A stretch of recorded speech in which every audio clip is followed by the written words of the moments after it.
안녕하세요. 저는 서울에 사는 30대 중반 여성입니다. 결혼한 지는 이제 5년 정도 됐고, 이제 3살 된 아들 아이가 하나 있어요. 그렇게 세 식구가 함께 오순도순 행복하게 살고 있습니다. 저는 집이 굉장히 잘 사는 편이에요. 소위 말하는 금수저의 부잣집 딸입니다. 그래서 부족함이라고는 모른 채 살아왔지만 남편을 만나고서는 그게 다가 아니라는 걸 알게 됐어요. 사람이 사람에게 주는 행복이 있고 만족감이 있더라고요. 그리고 제 남편은 어디 가서 당당히 제 말로 제가 시집을 잘 갔다고 외칠 수 있는 사람입니다. 남편은 가지고 있는 조건이 대단치는 않았어요. 물론 공부를 잘해서 좋은 학교를 나오긴 했지만 남들이 우아할 만한 조건은 그것뿐이었습니다. 집이 굉장히 가난했거든요. 딱 개천에서 용난 경우 그게 바로 제 남편이었습니다. 저는 그리고 그런 남편을 굉장히 존경하고 말이죠. 그런 조건과 상황에서 꿈이나 희망을 잃지 않는 그런 점이 말이죠. 그리고 시댁 식구들도 하나같이 너무 좋으신 분들이세요. 부잣집이랑 사돈을 맺는다고 하면 동네방네 자랑도 하고 다니고 콩고물이라도 떨어질까 바라는 사람들이 대부분일 텐데 저희 시댁 어르신들은 주위에 얘기도 하고 다니지도 않으시고 제가 몇 번이나 집을 해드린다고 했지만 부담이 되기 싫다며 거절하시다가 최근에 겨우 작은 아파트 하나를 받으셨습니다. 그나마도 저는 더 좋은 집으로 해드리고 싶었는데 저희 시어머니가 이러시더군요. 사람이 갑자기 상황 바뀌고 그러면 안 된다. 그리고 내 능력도 아니고 그런 걸로 남들이 입대는 것도 싫고 우리는 딱 그 정도가 적당해. 하고 말이죠. 안 좋게 얘기하시는 것도 아니에요. 제가 기분 나쁘지 않게 늘 잘 얘기해 주십니다. 딱 한 번 도와달라고 부탁하신 적이 있는데 그건 아가씨 유학 문제였어요. 아가씨가 공부를 굉장히 잘해서 해외에 유학을 갈 기회가 왔는데 도저히 형편이 안 돼서 못 보내겠다고 포기하라고는 말을 못 하겠다며 저에게 정말 미안해 하시면서 부탁을 하시더군요. 저는 기쁜 마음으로 도와드렸고요. 그 정도 말고는 먼저 저에게 뭔가를 바라시거나 하신 적이 단 한 번도 없으십니다. 조금 그래줬으면 하는 마음까지 들 정도니까 말이죠. 이제 저희 친정 얘기를 좀 해볼게요. 저희 집이 뭐 하는 집인지 이쯤 되면 궁금해하시는 분들이 많으실 테니까 말이죠. 저희 아빠는 사업을 하십니다. 그리고 꽤 많이 성공한 사업가시고요.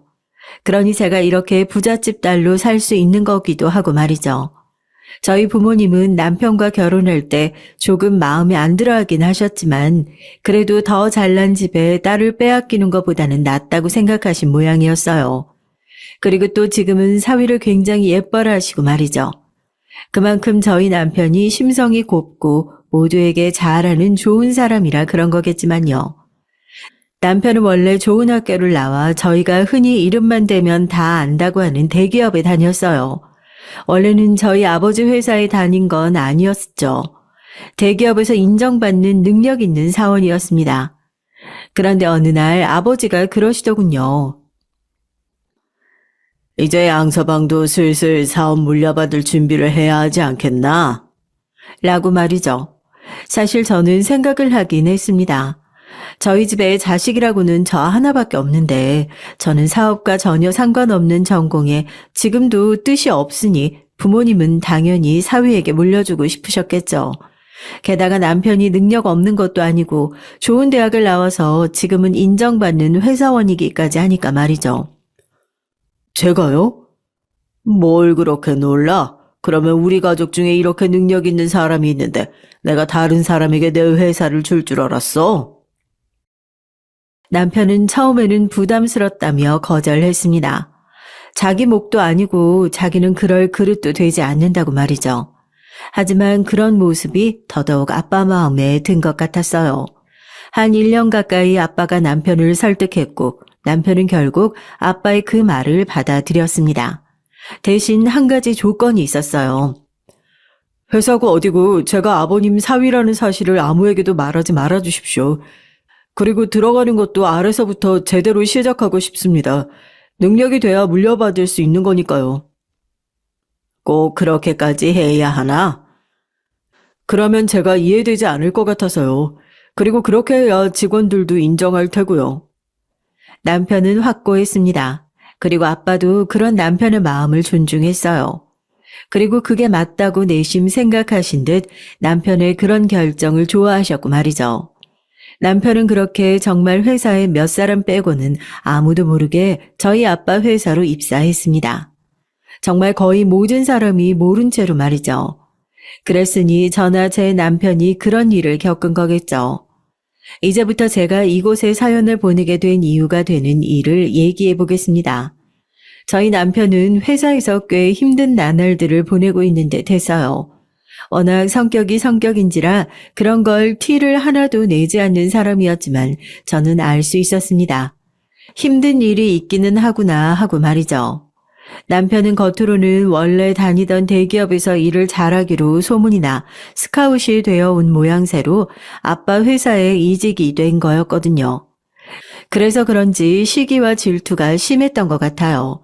엘리트네 뭐니 하면서 승진이 잘 되는 부서로 입사를 한 것도 그랬고 원래 그렇게 막 크지 않은 회사들은 소문도 금방금방 도는 데다가 임원급의 자리가 정해져 있으니 견제도 더 심하다고 알고 있긴 했거든요. 남편도 딱 그런 식의 질투 견제를 받기 시작했던 것 같아요. 회사에서 정 힘들면 그냥 다 말해버려. 그러면 안 되지. 힘들다고 막 다 말해버리면 그게 무능력함을 인정하는 거야. 남편은 그렇게 얘기하며 묵묵히 일을 열심히 했던 것 같아요. 그 결과 남편의 정체를 아는 회사분들에게 전해 듣기로 회사 사람들도 겉으로는 시기하고 견제하고 질투해도 속으로는 남편이 일을 잘한다는 걸 인정하고 왜 또 스카웃이 되어서 왔는지 이해한다고들 하더라고요. 남편의 그 뚝심이 늘 먹히는 게 저는 남편의 대단한 점이라고 생각했습니다. 하지만 그럼에도 불구하고 참을 수 없었던 적은 있었어요. 저는 남편이 그 정도로 회사 생활이 고난하다고 생각하진 않았는데 한 번은 제가 전화를 잘못 받았던 적이 있었거든요. 여보세요? 양 팀장 좀 바꿔봐. 네? 누구신데요? 나 댁 남편 회사 상사 되는 사람이요. 다짜고짜 초면에 말을 툭툭 내뱉는 것과 반말까지 정말 기분이 확 나쁘더군요. 그런 사람 밑에서 어떤 대접을 받을지 너무 불보듯 뻔하게 그려졌습니다.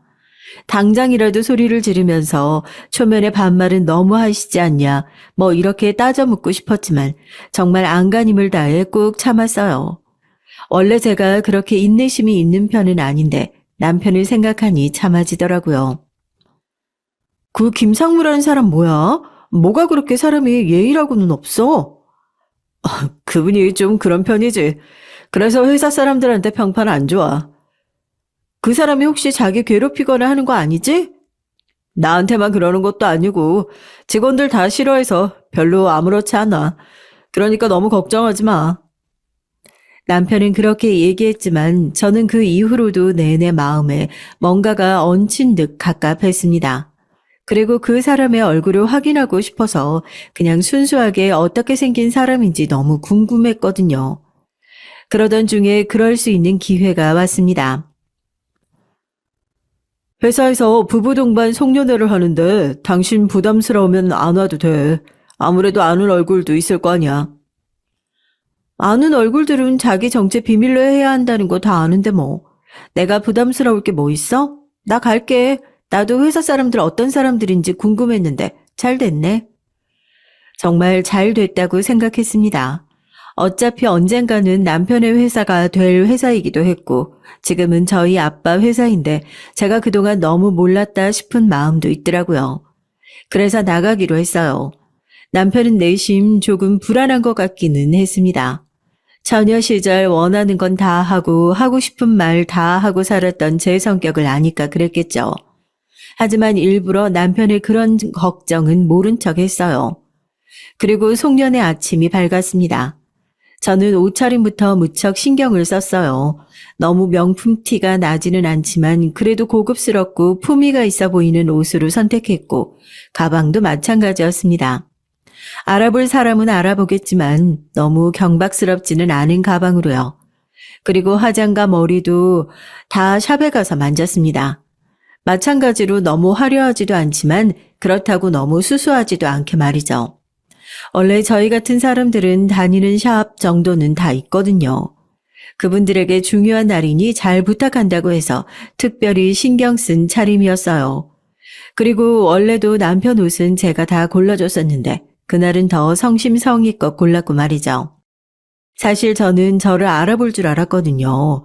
제가 결혼할 때 아빠의 회사 사람들도 꽤 많이 왔기 때문에 당연히 이러고 가면 저를 알아볼 사람들이 있을 거라고 말입니다.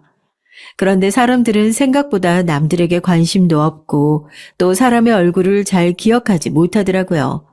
다들 어디서 봤는데 낯이 익는데까지는 가도 제가 우리 아빠의 딸이라고는 상상조차 하지 못하는 듯 했어요.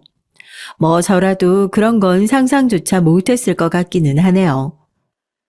전에 잠깐 통화했던 적이 있지? 내가 그 김상무네. 전에 그 예의 밥 말아먹은 통화를 했던 사람이 그 사람이더군요.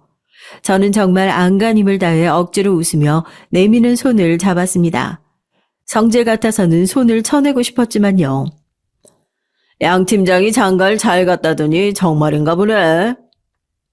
아이고 그래요? 양 팀장이 장가를 잘 갔어요? 어쩐지 부인 되시는 분이 예사롭지는 않더라니 집안이 잘 사나 봐요. 김상무 옆에 딱 붙어서 경박하게 웃고 있는 사람은 그의 부인인 듯 하더군요. 끼리끼리 잘 만난 것 같다는 생각을 속으로 했던 것 같습니다. 딱 봐도 그래 보이잖아. 귀티가 흐르는 게. 김상무의 아내는 자신의 남편의 그 말에 저를 아래 위로 훑어보듯 하더군요. 솔직히 기분이 정말 많이 나빴습니다. 아마 예전에 저 같았으면 그 자리에서 다 뒤집어 엎었을지도 몰라요. 하지만 참았습니다. 남편이 잘했다는 듯 가만히 제 어깨를 토닥였습니다. 저는 그렇게 한숨을 한번 몰아쉬고는 마음을 더 진정시키기 위해 화장실에 갔어요. 그리고는 안에서 듣게 된 이 얘기입니다. 제가 화장실 안에 있다는 걸 모르고 자기들끼리 떠드는 걸 제가 들은 거예요. 양 팀장 부인이란 사람 봤어요? 그거 입고 나온 옷 한정판 아니에요? 그랬던 것 같은데? 그거 엄청 비싼 걸 텐데요. 집이 어마어마하게 부자인가? 아니 그런데 양 팀장은 전혀 그런 티를 안 내지 않았어요? 입고 다니는 옷은 좀 괜찮아 보이긴 했던 것 같은데요. 괜찮은 정도지 마가 엄청나지는 않았잖아. 게다가 저런 옷을 아무렇지도 않게 입고 나올 정도면 정말 재력가라는 소린데 가방도 봤어요? 가방도 가방인데 신발도 그거 엄청 비싼 거예요. 자기들끼리 제 옷차림을 가지고 각종 추측을 하고 난리가 났더라고요. 그 안에서 듣고 있는데 정말 웃음이 나올 뻔했습니다. 거기까지는 딱 웃음이 나올 뻔한 정도였어요. 그 뒤로는 아니었지만요. 다 짝퉁 아닐까요? 근데 저런 건 짝퉁도 없을걸요, 워낙교에서. 저런 걸 입을 정도의 처가를 가지고 있으면서 이렇게 작은 회사에서 일을 할 리가 없잖아요. 그건 또 그렇죠. 어디서 빌린 걸까? 우리들 만나서 기죽이려고? 그럴 수도요. 그렇다고 우리가 칠 수 없죠. 그리고 그만큼 부자면 우리한테도 뭔가를 해줘야죠. 남편 앞길 생각해서. 그것도 그렇네요. 기가 차더군요. 너무 천박하고 또 예의도 없고 말이죠. 당장이라도 밖으로 나가서 남의 말을 그런 식으로 뒤에서 하지 말라고 얘기하고 싶었지만 그거마저도 꾹 참았습니다. 저 그날 정말 많이 참았어요. 뭐 결국에 나중에는 폭발했지만요. 그리고 밖으로 나가니 아까 화장실에서 한 말을 지키기라도 하겠다는 것처럼 노골적으로 저를 바라보며 이야기하기 시작하더군요. 그리고 남편들에게 제 옷차림에 대해 얘기했는지 김상무와 박 이사도 저를 훑어보듯 보더군요. 듣자니 양 팀장 아내분 집안이 상당히 재력가이신 것 같다고. 남편이 그 말에 저를 돌아봤습니다. 저는 아무 말도 하지 않았다는 듯 어깨를 으쓱했어요. 실제로 저는 아무 말도 하지 않은 게 맞았고요. 아니, 입고 있는 옷이나 들고 있는 가방, 또 신고 있는 신발 같은 게 보통 것들이 아니라서요. 남편은 그제야 이해가 된다는 듯 고개를 끄덕이면서도 뭘 그걸 알았다고 이렇게 천박하게 아는 척을 하느냐는 얼굴로 그들을 바라봤습니다. 저는 남편의 눈만 봐도 남편이 무슨 생각을 하는지 알 수 있었거든요. 남편은 저와 같은 생각을 하는 게 분명했습니다. 제가 픽 웃으며 말을 이었어요. 그냥 아버지가 땅이 조금 있으셔서 제가 부자는 아니에요. 아버지가 부자시죠.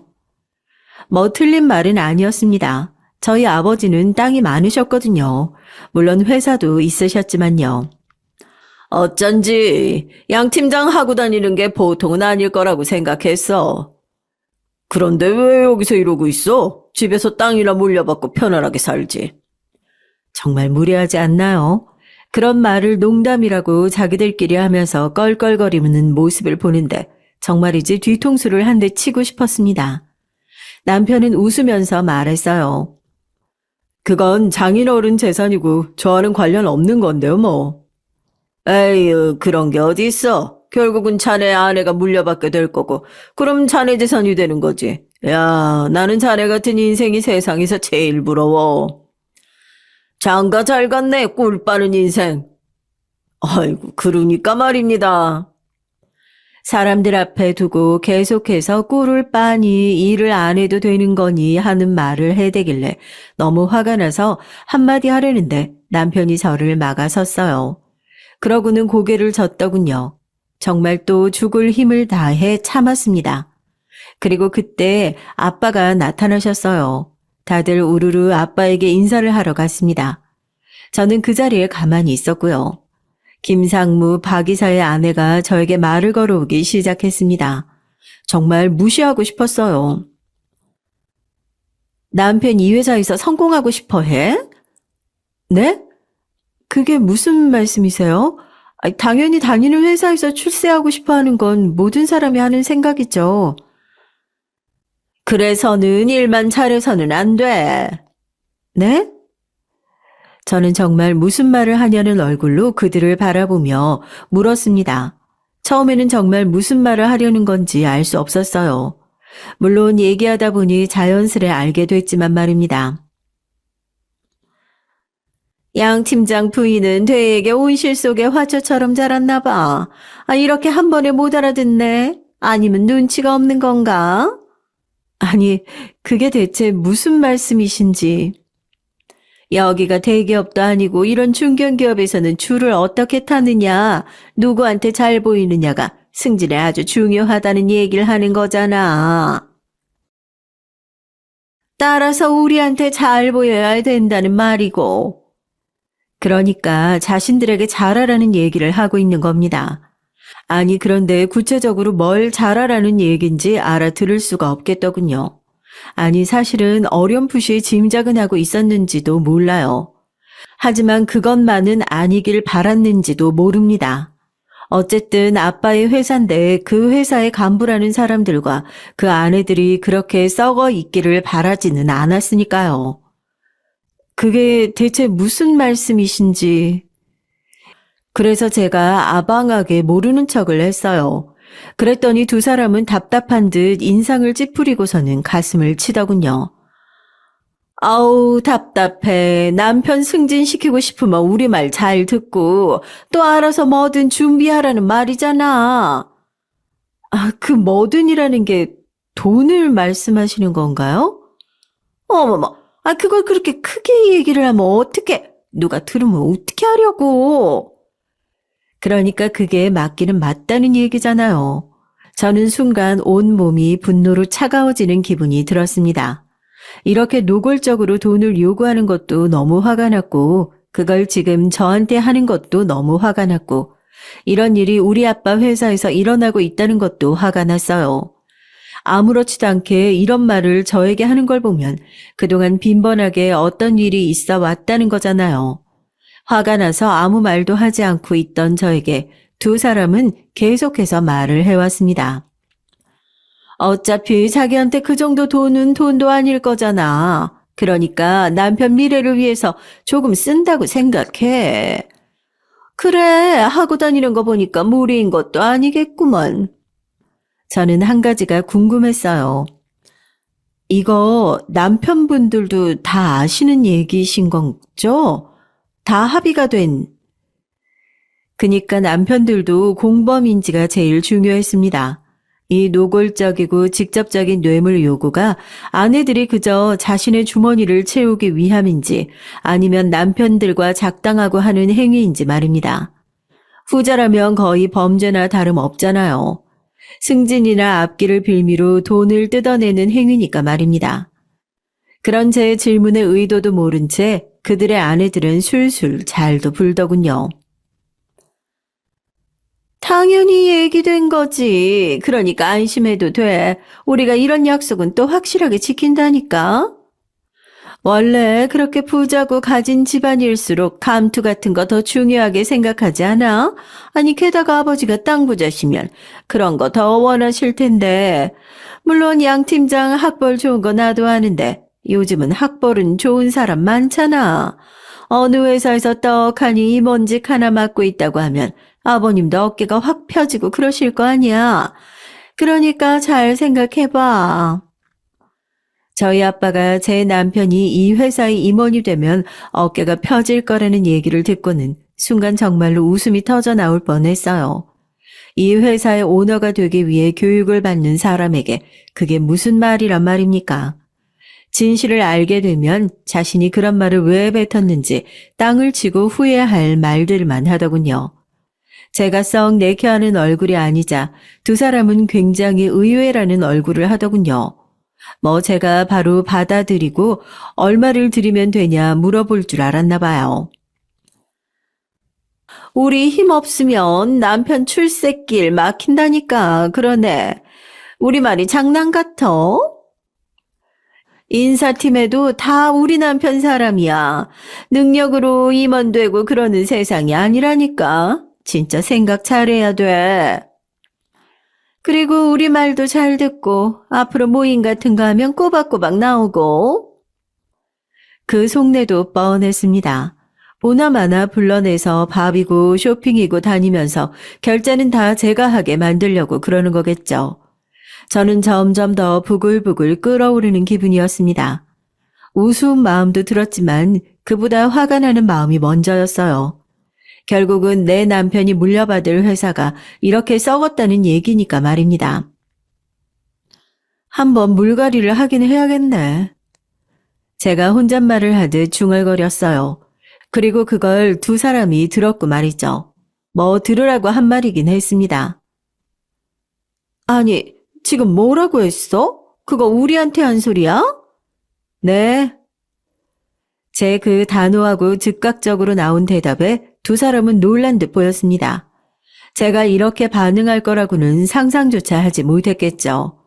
뭐 그랬으니 그런 얘기도 한 거겠지만요. 아니, 지금 그 반응은 남편 출세길 막혀도 상관없다는 뜻이야? 아, 우리가 그렇게 받아들여도 되는 거지? 제 남편 출세길이 왜 두 분 때문에 막혀요? 제가 있는데. 집에 돈 좀 있다고 이러나 본데 우리 회사에서는 양 팀장 처가가 돈이 좀 있는 것보다 우리 남편들 입김이 훨씬 더 센 거 몰라? 아니 온실 속의 화초처럼 자라서 그런가? 왜 이렇게 세상 물정을 몰라? 진짜 큰 코 다쳐 볼래? 큰 코 다친다고 누구한테 할 소리인지 모르겠더라고요. 큰 코는 지금 당신들이 다치게 생겼는데 하는 생각이 들었습니다. 저는 그쯤에서 결심했던 것 같아요. 여기서 이것들을 끝장내버리자 하는 결심 말입니다. 그러니까 지금 당신들한테 뇌물을 주고 내가 우리 남편 승진을 구걸하라는 말이잖아요. 내가 왜 그래야 하는 건데요? 우리 회사를 계속 네 남편이 다닐 거면 그래야 한다는 거지. 잘리고 싶어서 이래? 네 남편 잘라줘. 우리 남편들 말 한마디면 네 남편 자를 수 있는 거 몰라? 아마 그럴 수도 없겠지만 그렇다고 한들 그렇게 자르면 노동법에 걸릴 텐데요. 아니, 세상 물정 모르는 소리 하네. 털어서 먼지 안 나오는 사람이 어디 있다고? 작정하고 털면 해고 사유 하나 둘쯤 나오는 건 아무것도 아닌 거 몰라? 그러고서는 두 사람은 의기양양한 얼굴로 제 앞에 다가왔습니다. 같지 않았어요. 지금이라도 나와 내 남편의 정체를 알게 되면 당장 고개를 숙이고 무릎까지 꿇게 될 양반들이 말입니다. 그리고 우리 남편들이 이 바닥에서 얼마나 아는 인맥들이 많은지 알아?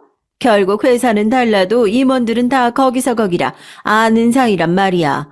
여기서 우리한테 밉보이면 네 남편은 그 어디에도 취직 못해. 집에서 뭐 땅만 팔아먹고 백수처럼 지내는 것도 나쁘지는 않겠네. 그러면서 자기들끼리 낄낄거리며 저와 제 남편을 비웃더군요.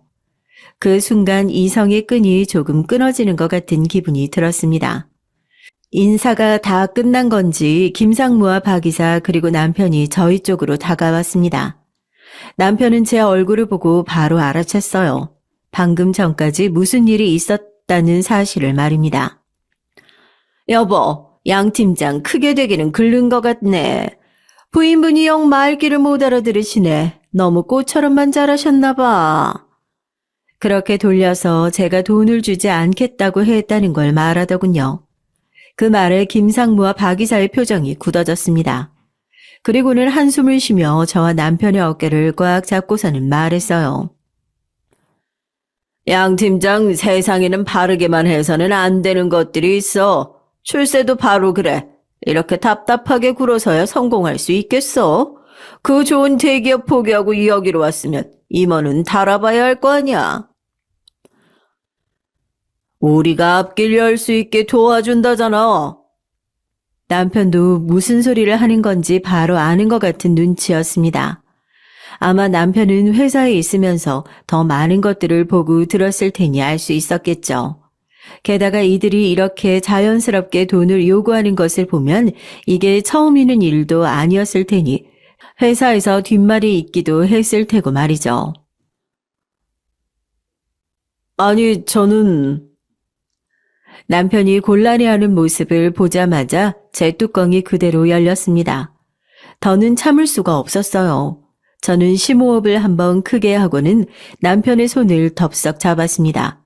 그리고는 남편을 향해 말했어요. 나 이제 더 이상 못 참아.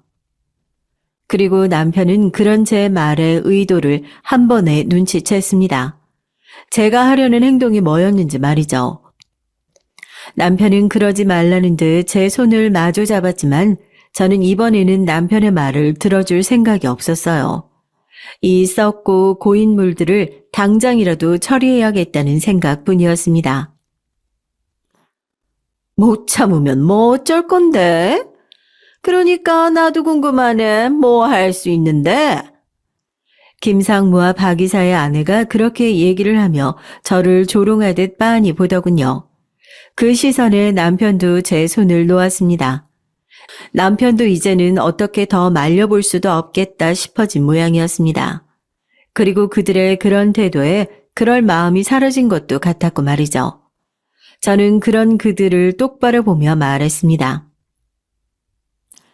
아빠한테 이럴 거예요. 라고 말이죠. 뭐라고? 아빠한테 이른다고? 자기 지금 몇 살이야? 아우, 너무 웃겨. 진짜 공주님이네, 공주님이야. 아빠한테 뭘 어떻게 이를 건데? 여기 와서 이 사람들 혼내달라고 하고 이를 거야? 그래, 어디 한번 일러봐.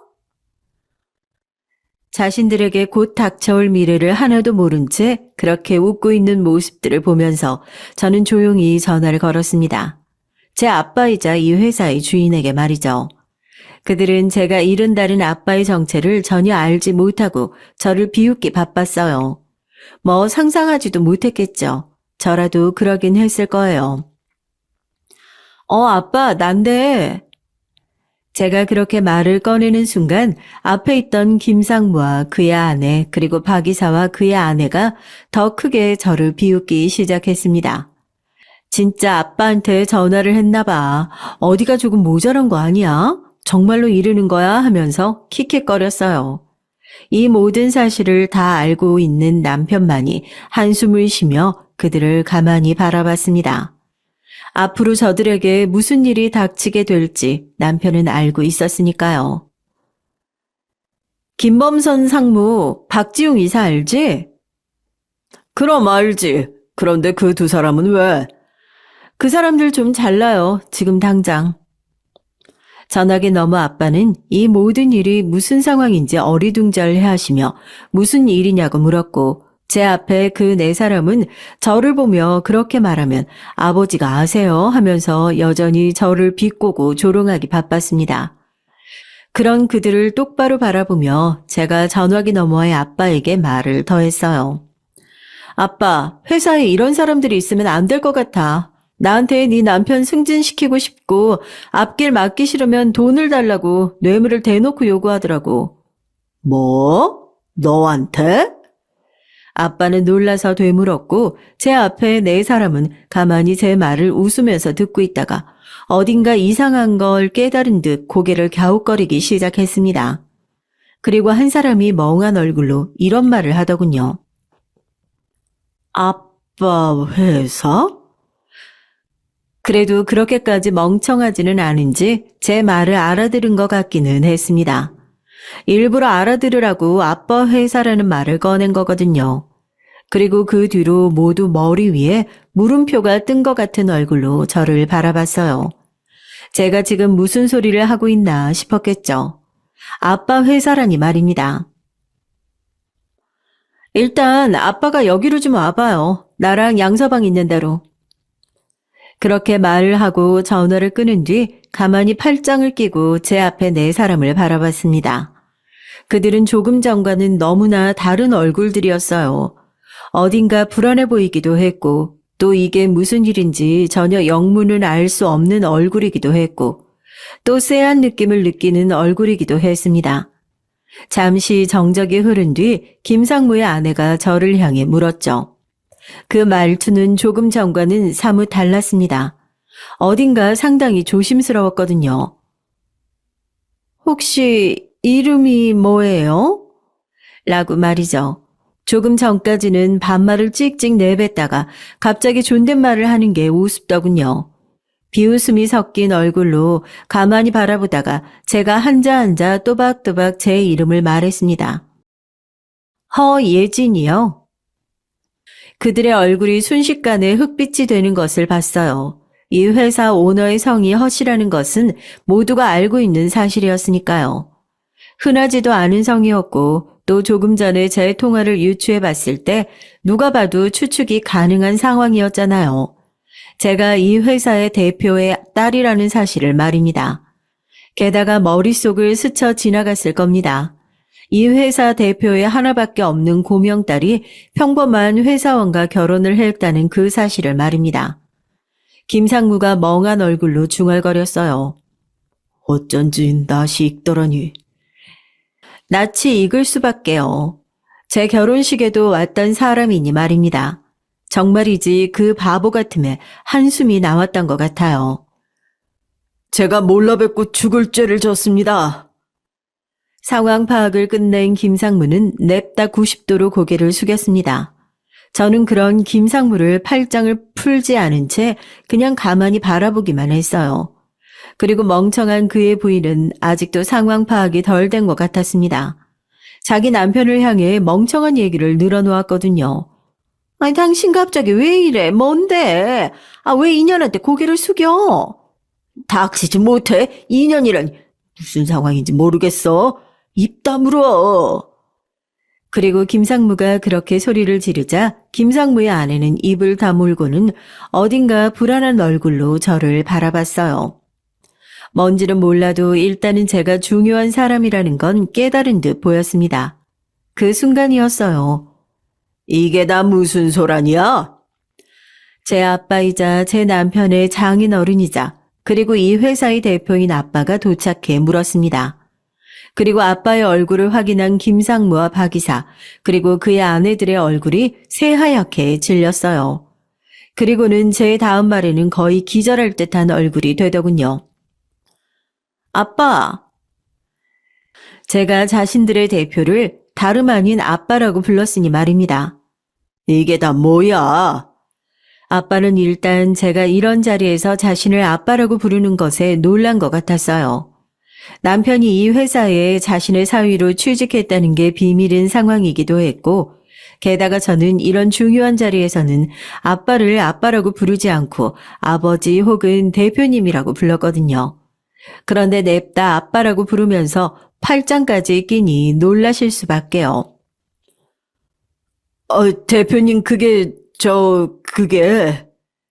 대체 이게 무슨 일이야? 다짜고짜 전화해서 이 두 사람을 자르라니. 그리고 뇌물을 달라고 했다는 건 또 무슨 말이고? 사태 파악이 전혀 되지 않은 아빠가 저를 향해 그렇게 물었고, 그 네 사람은 거의 쓰러질 듯한 얼굴이 됐습니다. 특히 김상무의 아내와 박 이사의 아내는 울고 있더군요. 겁이 났겠죠. 앞으로 자신들의 미래가 어떨지 직감적으로 감이 왔을 겁니다. 박 이사의 아내가 바로 무릎을 꿇고서 제 다리를 잡았어요. 그렇게라도 해야겠다고 생각한 것 같았습니다. 제가 죽을 죄를 졌습니다. 누군지도 몰라 뵙고 그런 말도 안 되는 소리를. 제발 한 번만 용서해 주세요. 지금 모두가 착각하고 있는 게 있었어요. 이 일에서 중요한 건 제가 누구의 딸인지 하는 게 아니었습니다. 용서를 비는 건 물론 저에게 인간적으로 무례하게 대한 것도 빌어야 하긴 하겠지만 가장 중요한 핵심은 그게 아니었어요. 지금 뭐가 뭔지 대단히 오해를 하고 계신 것 같은데 내가 누군지 못 알아봤다고, 내가 누구의 딸인지 모르고 나한테 막말을 했다고 제가 화가 난 게 아닙니다. 지금 당신들이 나에게 네 남편이 승진하고 싶으면, 회사에 위로 올라가고 싶으면 뇌물을 가져다 바치라고 한 게 가장 중요한 거 아니겠어요? 저는 지금 이렇게 자연스럽게 누군가에게 돈을 요구하는 이 상황이 그 전에도 분명히 있었을 거라고 확신하는데요. 그런 제 말에 박 이사와 김상무의 얼굴이 새하얗게 질렸습니다. 아닙니다, 대표님. 그전에는 이런 일 절대 없었어요. 네, 정말 아닙니다. 저희가 어떻게 그런 짓을, 승진이나 그런 거에 대한 대가로 돈을 받은 적은 한 번도 없습니다. 제가 그런 둘을 보다가 가만히 말을 이어갔어요. 그런 것 치고는 돈을 받으려는 행위가 너무 자연스러우시던데요. 게다가 인사과에 아는 사람이 널렸다는 둥, 밖에도 지인이 많다는 둥 하면서 협박까지 하는 게 한두 번 해본 솜씨가 아니던데요. 정말 한두 번 해본 솜씨가 아니었거든요. 남편들과 아내들이 손발도 착착 맞았고 말입니다. 무슨 부부 사기단을 보는 것처럼 물 흐르듯 자연스러웠는데 처음이라니요. 지나가던 개도 안 믿을 것 같은 말을 하니 어이가 없었죠. 하지만 그들은 계속해서 오늘이 처음이었고 지금까지는 한 번도 그런 일이 없었고 오늘 무례하게 행동한 건 너무 죄송하다며 똑같은 말만 반복했습니다. 처음이 아니잖아요. 여태 조용히 있던 남편이 입을 열었습니다. 작게 얘기했지만 모두를 다 집중시킬 만큼 힘이 있는 목소리로 말이죠. 남편의 표정은 어딘가 뭔가를 결심한 듯 보였고 또 굉장히 단호해 보이기도 했습니다. 여기 아는 사람만 몇 명인데 지금 또 말로 눈 가리고 아웅을 하려고 하십니까? 이제는 손바닥으로 하늘 못 가리십니다. 남편의 그 말에 김상무와 박 이사는 잠시 멈칫하더니 이내 다시 아니라며 자신들은 억울하다며 뭔가 오해가 있는 것 같다고 아빠를 향해 매달렸어요. 정작 아빠는 아무 말도 하지 않은 채 가만히 이 모든 상황을 관전하듯 바라보고 계셨는데 말이죠. 그렇게 가만히 있던 아빠가 마침내 입을 열었습니다. 그 장소에 있던 모든 사람이 아빠의 입을 바라보고 있는 것 같았어요. 이미 저희는 그곳에 있는 모든 사람들의 구경거리 아닌 구경거리가 되어 있었거든요. 이렇게 서로 하는 말이 달라서야 내가 어디 말을 믿을 수가 있겠나. 하지만 일단 정황상 내 딸에게 자네들이 돈을 요구한 건 맞아 보이니 짚고 넘어가야 하긴 하겠구먼. 저는 생각했습니다. 이미 사내에는 저들의 편이 많을 텐데 저와 남편만 우스워질 수도 있겠다고 말이죠. 하지만 아빠 역시 저처럼 생각하신 모양이었어요. 어딘가 안심을 한 듯한 얼굴인 박 이사와 김상무를 향해 아빠가 말을 덧붙였습니다. 모든 것이 확실하고 공정하게 조사가 되려면 회사에 오래 붙어있던 사람이 아닌 다른 사람들이 조사해야겠지.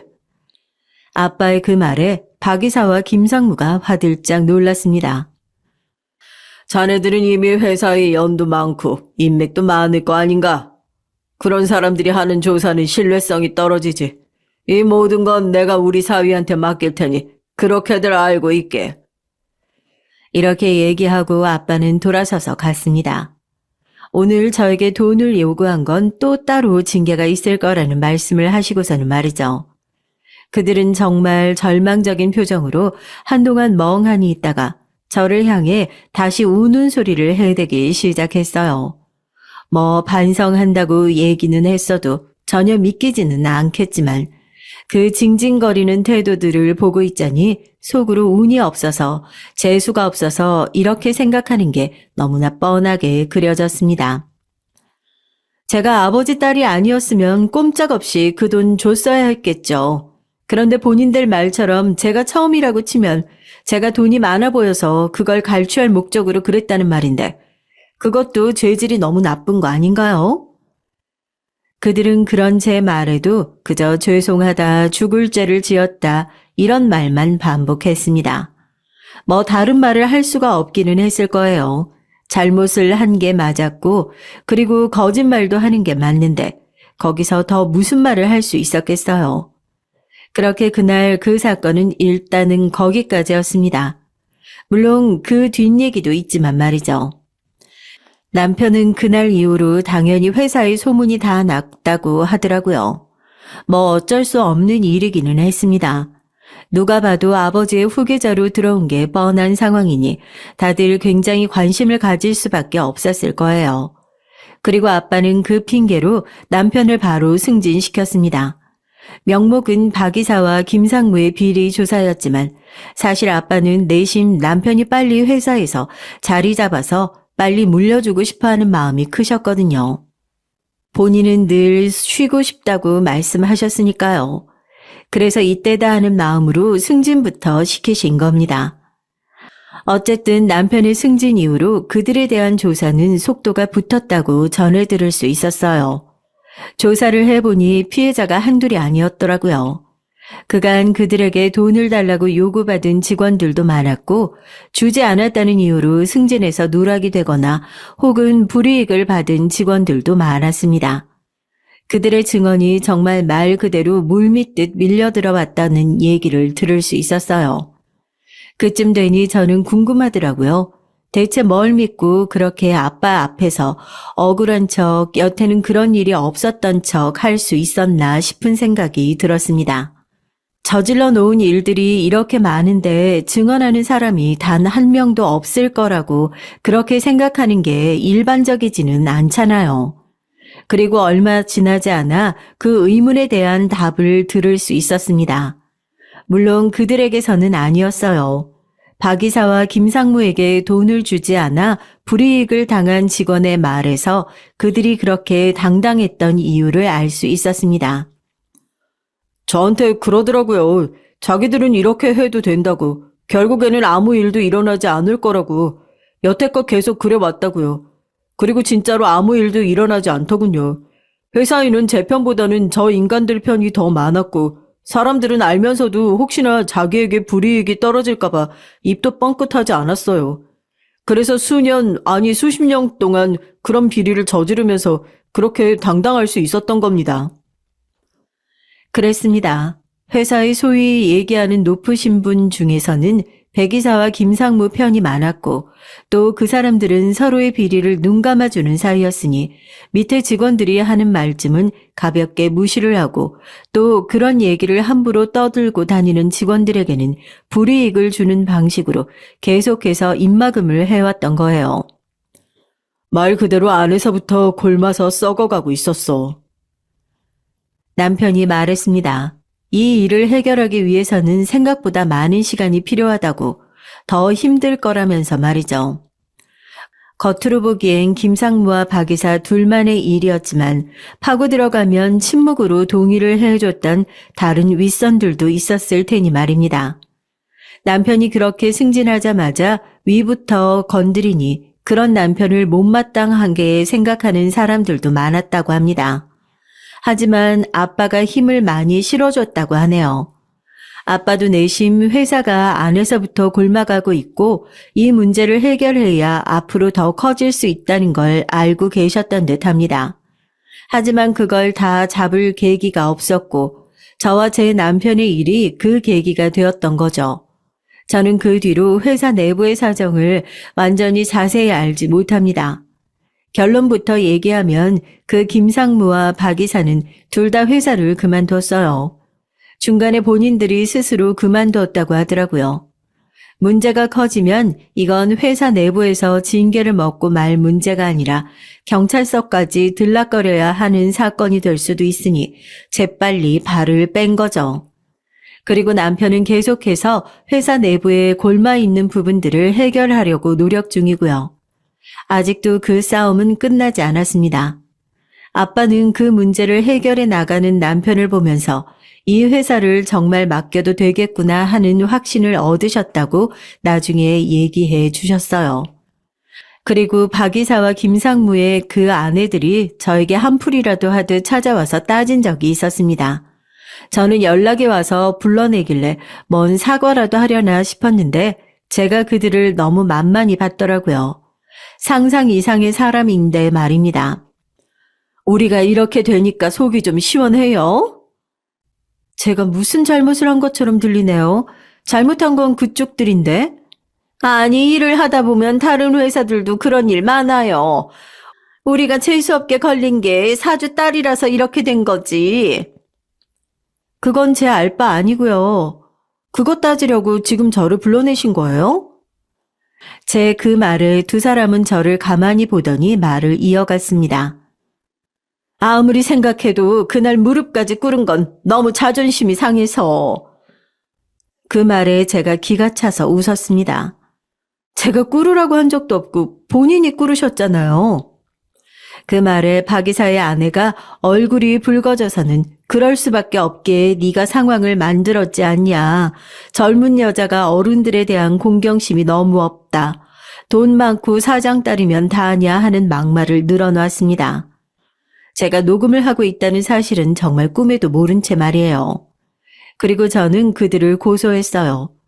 열받아서 그랬다기보다는 그냥 그들에게 조금이라도 알려주고 싶었습니다. 니들이 함부로 대하는 누군가가 정말로 니들이 무서워하는 사람일지도 모르고 또 무슨 무기를 쥐고 있을지 모르니 앞으로는 조심하면서 살라고. 인생 그따위로 살지 말라는 의미로 말이죠. 이 모든 일들이 업계에는 소문이 파다하게 나서 박 이사와 김상무는 더 이상 다른 곳에 취직하지 못하고 집에서 놀고 있다는 얘기를 들었어요.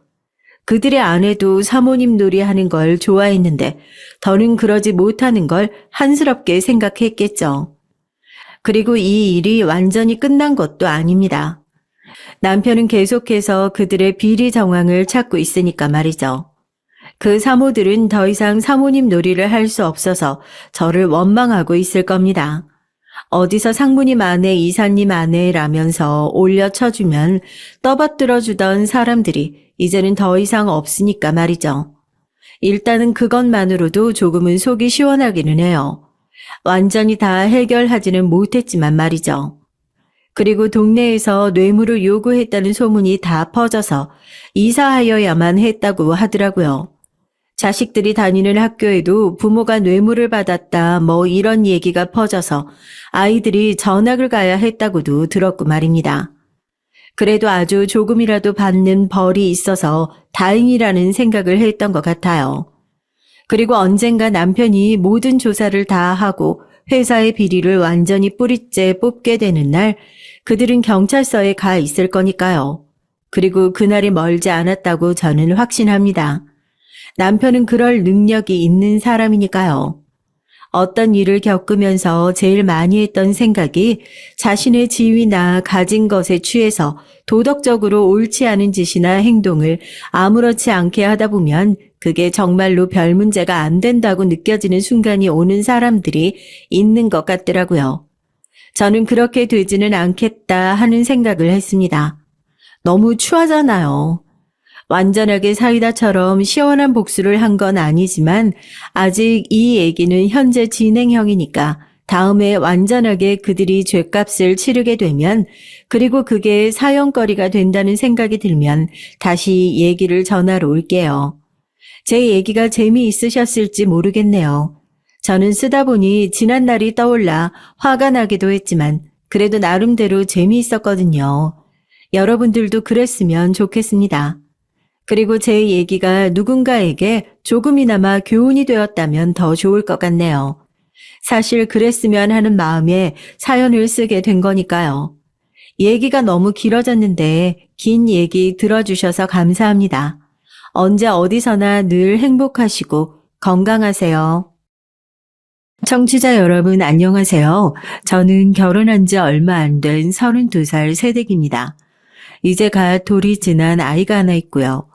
저를 아껴주는 마음씨 착한 남편이 있습니다. 세상에 우리 세 식구만 산다면 저는 너무너무 행복할 것 같아요. 그런데 저한테는 좀 대하기 힘든 가족이 있습니다. 저희 시아버지와 시동생은 두 분 다 저한테 잘 대해주세요. 집안에서 막내이다 보니 친정에서도 별 어려움 없이 가족들과 잘 어울려 보냈습니다. 그런데 꼭 저를 따라다니면서 괴롭히는 사람이 한 명 있어요. 오늘은 그분에 대해 이야기하려고 합니다. 오늘의 제 얘기 길더라도 꼭 들어주시고 여러분이 판단을 좀 해주셨으면 좋겠다고 생각해서 사연을 보내게 됐습니다. 저는 딸 셋 중에 막내로 태어나서 집안의 귀여움과 예쁨을 한 몸에 받으면서 어린 시절을 보냈습니다. 첫째 언니는 저와 5살 차이가 나서 크게 싸우지 않고 꼭 이모나 엄마처럼 제게 잘 해주었고 2살 차이 나는 둘째 언니와는 티격태격하면서도 중요한 순간에 단합이 잘 되는 그런 친구 같은 사이로 지냈습니다. 저의 친정 부모님은 두 분 다 선생님이세요. 아버지는 고등학교 선생님, 어머니는 초등학교 선생님이셔서 저는 어디 가서 선생딸이 버릇없다 소리를 듣지 않기 위해서 몸가짐을 조심하고 웃 어른을 공경하면서 모범생으로 학교 생활을 마쳤습니다. 대학을 졸업하기 전까지 연애도 한 번 하지 않고 모태솔로로 지냈던 저는 직장에서 신입사원으로 근무할 때 남편을 만났어요. 처음 들어간 회사는 영국과 일본을 오가면서 수입을 하는 무역회사였고 남편은 저의 사수였는데 신입사원이었던 저는 일을 잘 못해서 남편에게 혼이 많이 났습니다. 기본적인 건 자격증도 따고 영어도 웬만큼 유창한 상태에서 직장 생활을 했는데 무역회사의 영어 실력은 확실히 다르다고 해야 될까요? 일상 회화와는 다른 경제적인 용어들의 홍수 속에서는 전화 응대도 완벽하게 할 수 없었고 이메일을 보내도 실수를 할 때가 많았습니다. 은영 씨, 미스터 데이비드한테 보낸 메일 어떻게 된 거예요? 틀린 곳이 5군데도 넘어요. 대학 다닐 때 영어 공부 안 했어요? 죄송합니다. 읽어보고 다시 고쳐서 보내겠습니다.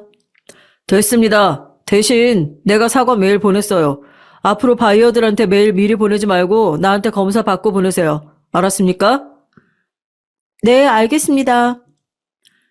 뭐라고요? 잘 안 들립니다. 알겠습니까? 네, 알겠습니다. 저는 입사 초기에 정말 눈물이 쏙 빠지도록 남편에게 혼이 나면서 일을 배웠어요. 그래서 이제 제 영어 실력은 나날이 늘어가더라고요. 처음에는 남편이 일부러 저를 괴롭히는 줄 알았는데 그게 아니었습니다. 일을 가르쳐 줄 때는 철두철미했고 그 외의 시간에는 저한테 굉장히 잘해줬어요.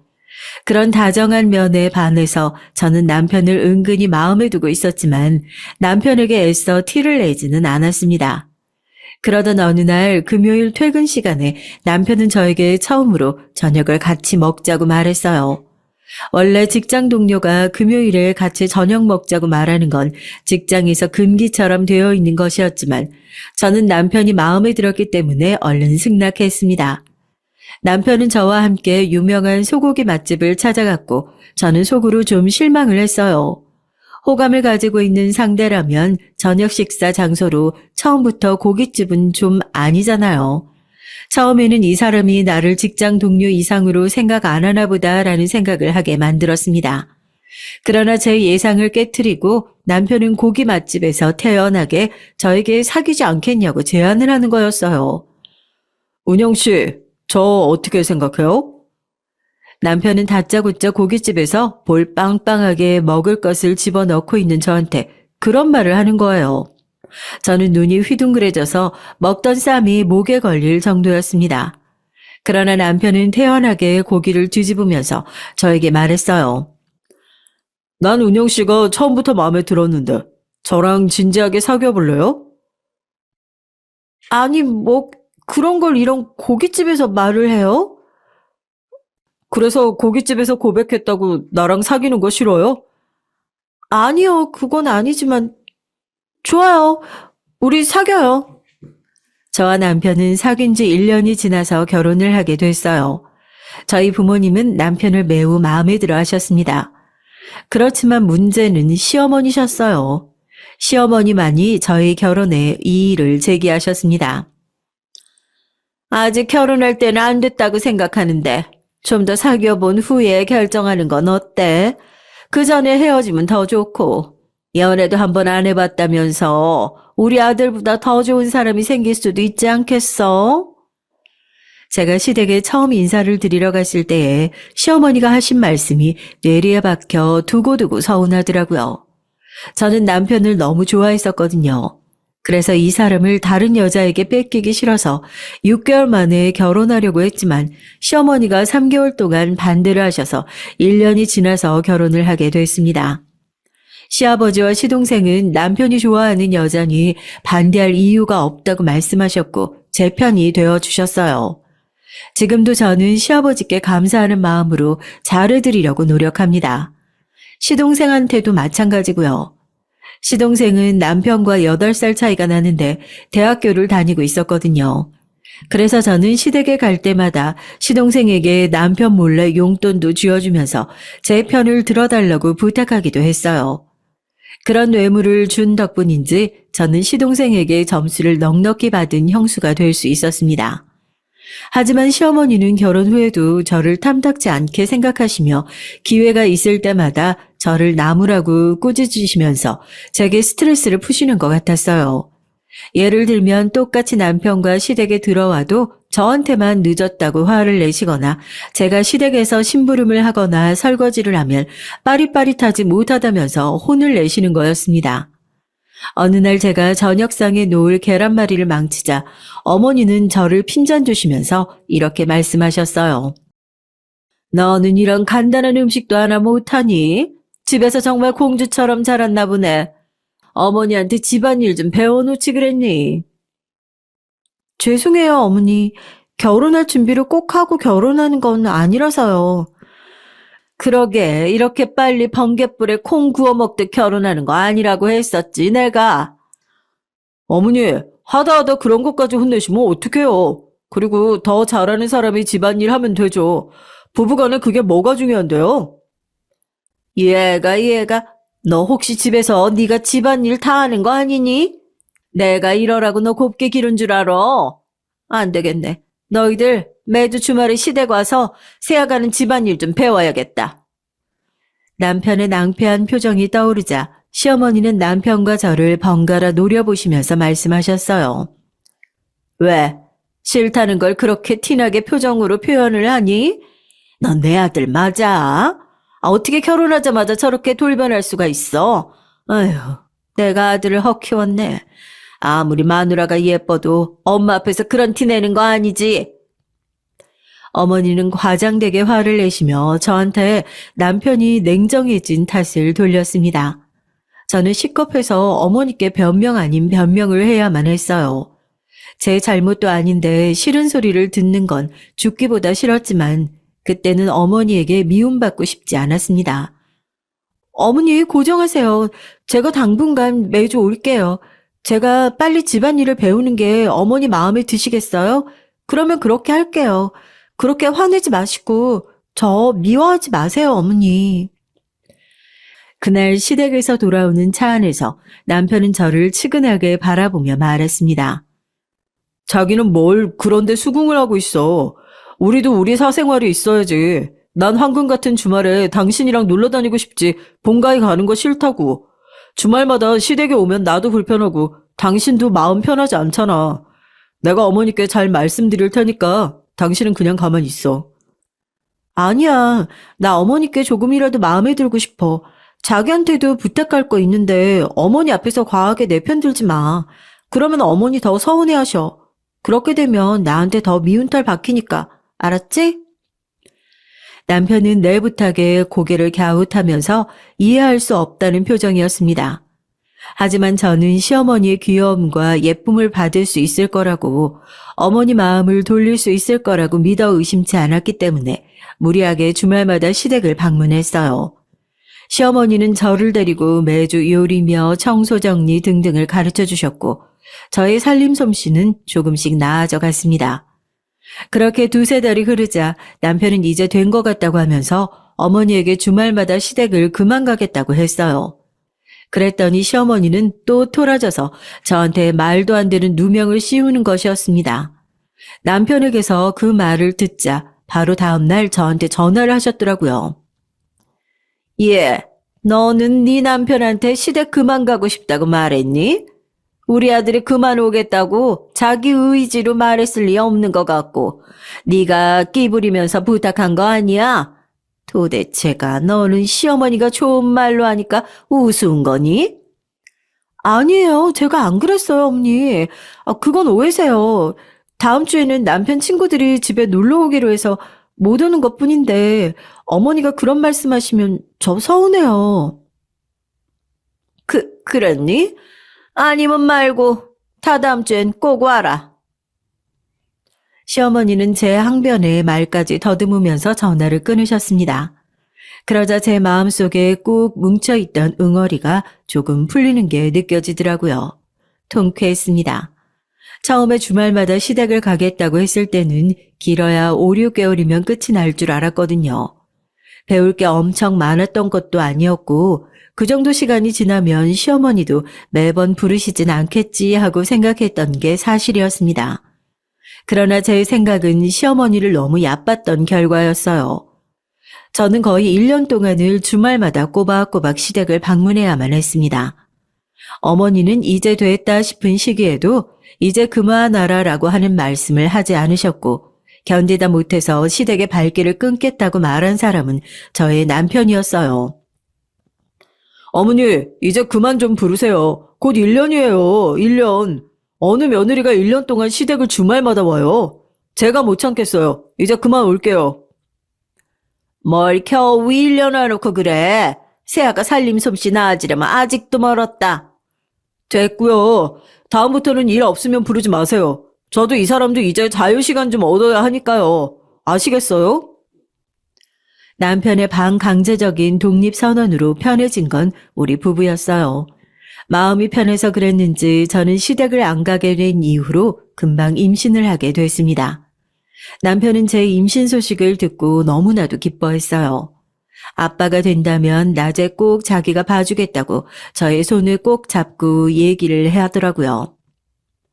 저는 웃으면서 고개를 끄덕였습니다.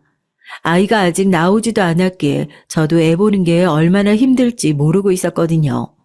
게다가 사람 마음이 어떻게 변할지는 모르니까요. 저희 친정 부모님 역시 손자가 생긴다고 하니까 너무나도 기뻐하셨습니다. 제 친정 어머니는 아기가 태어나면 산후조리를 손수 해주시겠다고 하셨어요. 엄마, 너무 힘들어서 산후조리는 안 돼. 조리원에 가면 되는 거니까 너무 마음 쓰지 마세요. 어느 정도 애 크고 나서 봐주시면 좋을 것 같아요. 아니야. 요즘 산후조리원 얼마나 비싼데. 엄마가 해주면 그 돈 아끼고 좋지 뭐. 아기 키울 때 필요한 것들도 엄마가 다 사줄게. 산후 아기용품 받는 건 기쁜 마음으로 감사히 받겠다고 했습니다. 저희 친정에서는 제가 결혼할 때 미리 만들어둔 적금 통장을 깨서 혼수랑 예단이며 시댁에서 필요했던 물품을 해갔기 때문에 엄마가 돈 문제로 고민하지 않으셨어요. 저도 결혼한다고 적금 깨놓고 돈이 많이 필요했고 어차피 아기 낳으면 또 적금을 모아둬야 하기 때문에 엄마의 도움이 정말 감사했습니다. 아버지도 손자가 생긴다니 기뻐하시면서 혹시 도와줄 일이 있느냐고 하셔서 저는 손사래를 치면서 아버지에게 말했어요. 아버지까지 돕지 않으셔도 돼요. 아기 태어나면 많이 안아주시기만 하면 돼요. 아직 어디서 산후조리를 하게 될진 모르겠지만 앞으로 친정에 좀 자주 신세를 져야 할 것 같아서요. 저는 아기를 낳고 100일이 지나면 직장에 복귀하고 싶었기 때문에 엄마께 그 문제를 말씀드렸고 엄마는 흔쾌히 아기를 맡아주시겠다고 하셨습니다. 어린이집에 보낼 때까지는 한 1년간 엄마의 신세를 지기도 했어요. 아직은 1년 남은 일이기에 남편도 저도 그렇게 크게 신경이 쓰이지 않아 별다른 논의도 하지 않고 있었습니다. 아기가 뱃속에서 잘 자리를 잡고 안정에 들어가면서 입덧이 멈췄어요. 초기부터 별다른 입덧 증상이 없어서 저는 먹는 데 크게 어려움이 없어 사람들이 말 안 하면 임신한 줄 잘 모르더라고요. 시댁에도 그때쯤 말씀드렸어요. 제가 임신한 사실을 얘기하니 시아버지와 시동생은 다들 기뻐하고 축하해 줬습니다. 시어머니만 별로 탐탁치 않게 생각하셨는지 이렇게 말씀하시더라고요. 결혼도 그렇게 빨리 하더니 애도 어쩜 그렇게 빨리 갔니? 애 낳고 나면 회사도 못 다니고 그러면 집은 언제 사려고 그러는 건지 원. 네 나이가 많은 것도 아니고 좀 더 기다리다가 갔지. 너무 빠른 것 같다. 어머니, 저 애 낳아도 휴가 쓰고 복귀할 거예요. 걱정 안 하셔도 돼요. 제가 이렇게 말했더니 어머니는 흥하고 코웃음을 치시는 것이었습니다. 예, 누가 너 기다려준대니? 회사에서 네 자리 남겨두고 있을 것 같아? 경력 단절이 괜히 시작되는 게 아니다. 이제 봐라, 네 회사에서 어떻게 나오는지. 어머니는 왠지 그렇게 되기를 바라시는 사람처럼 저에게 출산하고 나면 회사 퇴사할 거라는 무시무시한 말씀을 하셨습니다. 하지만 전 아무것도 모르고 있었고 설마 하는 생각에 어머니의 경고성 발언을 흘려들었어요. 4개월까지는 배가 많이 나오지 않아 평소에 입던 옷들을 그대로 입을 수 있었는데 그 후부터는 아기도 크기 시작했는지 인부복을 사야 했습니다. 겉으로는 아기를 가진 게 확연히 드러났기에 저는 배 앞부분을 가릴 수 있는 앞치마 형태의 치마를 사서 입었어요.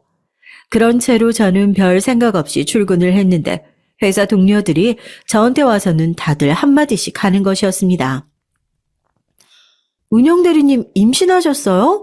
와, 진짜 용자시네요. 임신하고 출산했으면 회사 생활은 끝이라던데.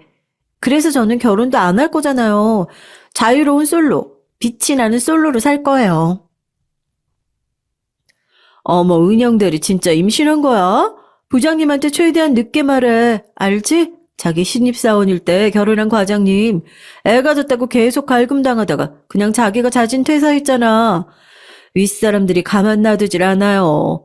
그러니까 애 낳고 돌아오면 자기 자리 없어진다잖아. 회사에서는 내 말 허투루 듣지 마. 꼭 늦게 말해. 알았지? 제가 임신했다는 걸 알자마자 회사의 동료들은 축하하는 게 아니라 걱정을 해주고 있었습니다. 설마 임신한 게 무슨 죄도 아닌데 그렇게까지 하려고 할까요?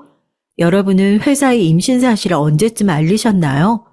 제가 임신한 걸 안 알렸어야 할까요? 그런데 시간이 지나면 어차피 알게 될 일이잖아요. 그래서 저는 남편에게 부탁을 했습니다. 부장님께 제 임신 사실을 대신 말하고 허락 좀 받아달라고요. 휴가 쓰는데 동료들의 말을 들으니 굉장히 눈치를 줬다고 하셨더라고요. 그런데 의외로 쉽게 해결이 됐습니다. 부장님, 저 와이프 말인데요. 운영 씨가 왜? 둘이 무슨 일 있나? 설마 싸우기라도 한 건 아니겠지?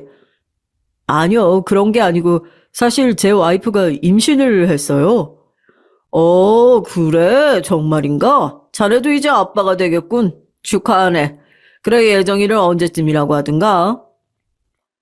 내년 1월입니다. 확실한 건 그때가 돼봐야 알겠지만 저희 와이프가 출산 후 복귀하고 싶다고 해서요. 혹시 그게 가능한지 여쭤보고 싶어서요. 당연히 가능하지. 1월 달이면 비수기니까 다행이네. 한 3, 4월 초에 복귀하면 될 것 같아. 정말이세요? 감사합니다, 부장님. 정말 고맙습니다.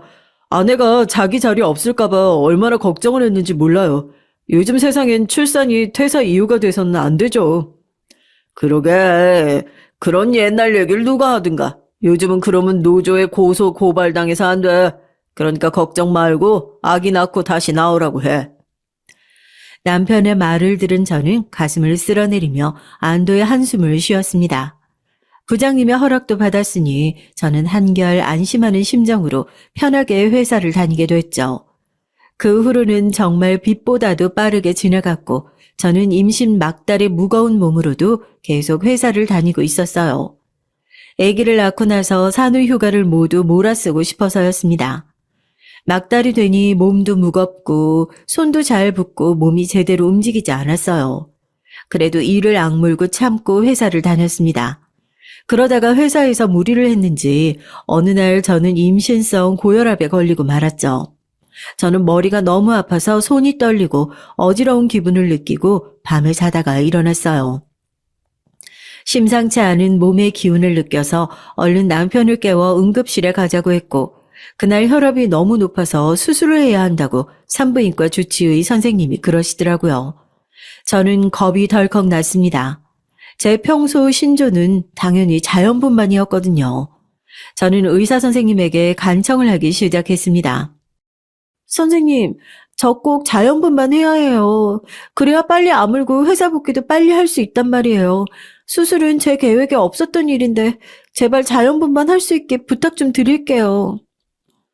그게 산모님 마음대로 되는 게 아니에요. 지금 당장 수술 안 하시면 혈압 더 높아지고 아기한테도 안 좋아진다고요.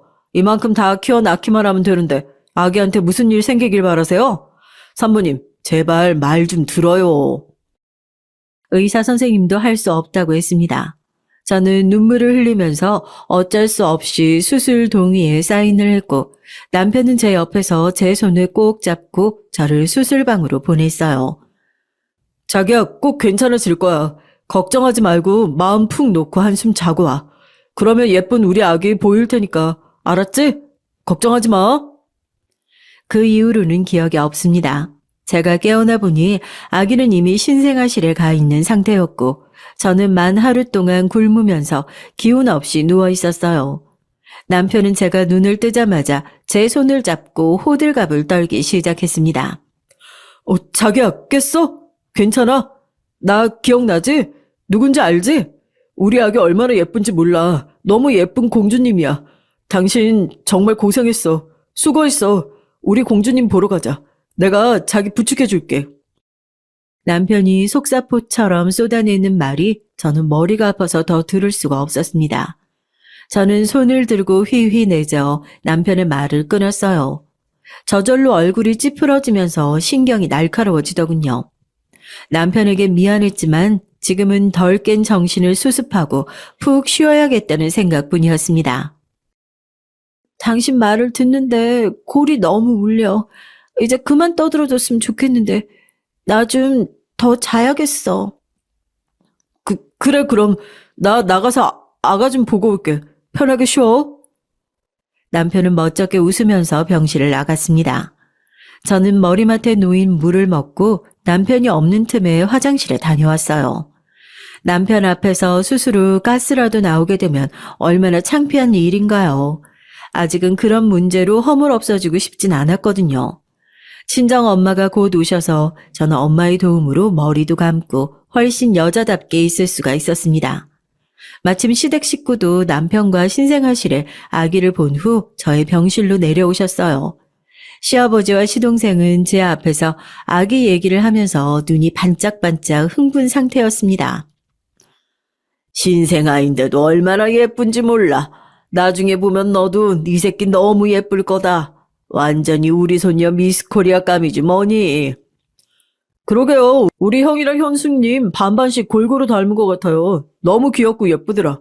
우리 조카 나 조카바보 예약할 것 같아요. 정말 수고했어요, 형수님. 아직 뭐 빨갛고 쭈글쭈글하던데 뭘. 우리 아들 닮았으면 이쁘겠지만 글쎄 아직은 잘 모르겠던데. 너도 그렇지. 아까 봐도 모르겠니? 걔가 며느리를 닮긴 뭘 닮어. 하나도 안 닮았구만. 너 너무 형수한테 약한 거 아니야? 어머니, 또 무슨 말을 그렇게 해요. 나보다 우리 은영이가 훨씬 예쁘게 생겼지. 난 우리 딸이 커가면서 은영이 더 닮았으면 소원이 없겠구만. 그런 말씀 계속 하실 거면 이제 그만 오세요. 우리가 알아서 애 키울 거니까. 시어머니의 찬물을 끼얹는 듯한 태도에 병실의 분위기가 단번에 얼어붙었습니다.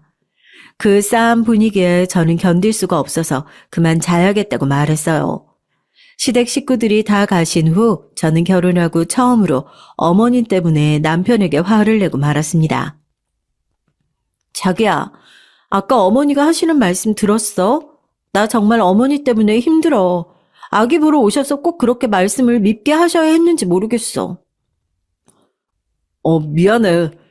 우리 엄마가 너무 생각 없이 얘기한 것 같아. 다음부터는 내가 엄마한테 그렇게 말씀하시지 말라고 강하게 말할게. 자기 마음 풀어. 그리고 얼른 몸 회복해야지, 응? 하지만 제 남편이 무슨 죄가 있겠어요. 잘못은 시어머니가 하신 건데요. 저도 그 사실은 알고 있었습니다. 아기와 함께 병원을 퇴원해서 저는 친정집으로 먼저 갔습니다. 예약했던 조리원에서 스케줄 문제로 일주일 정도 뒤에 들어가야 한다는 말을 들었거든요.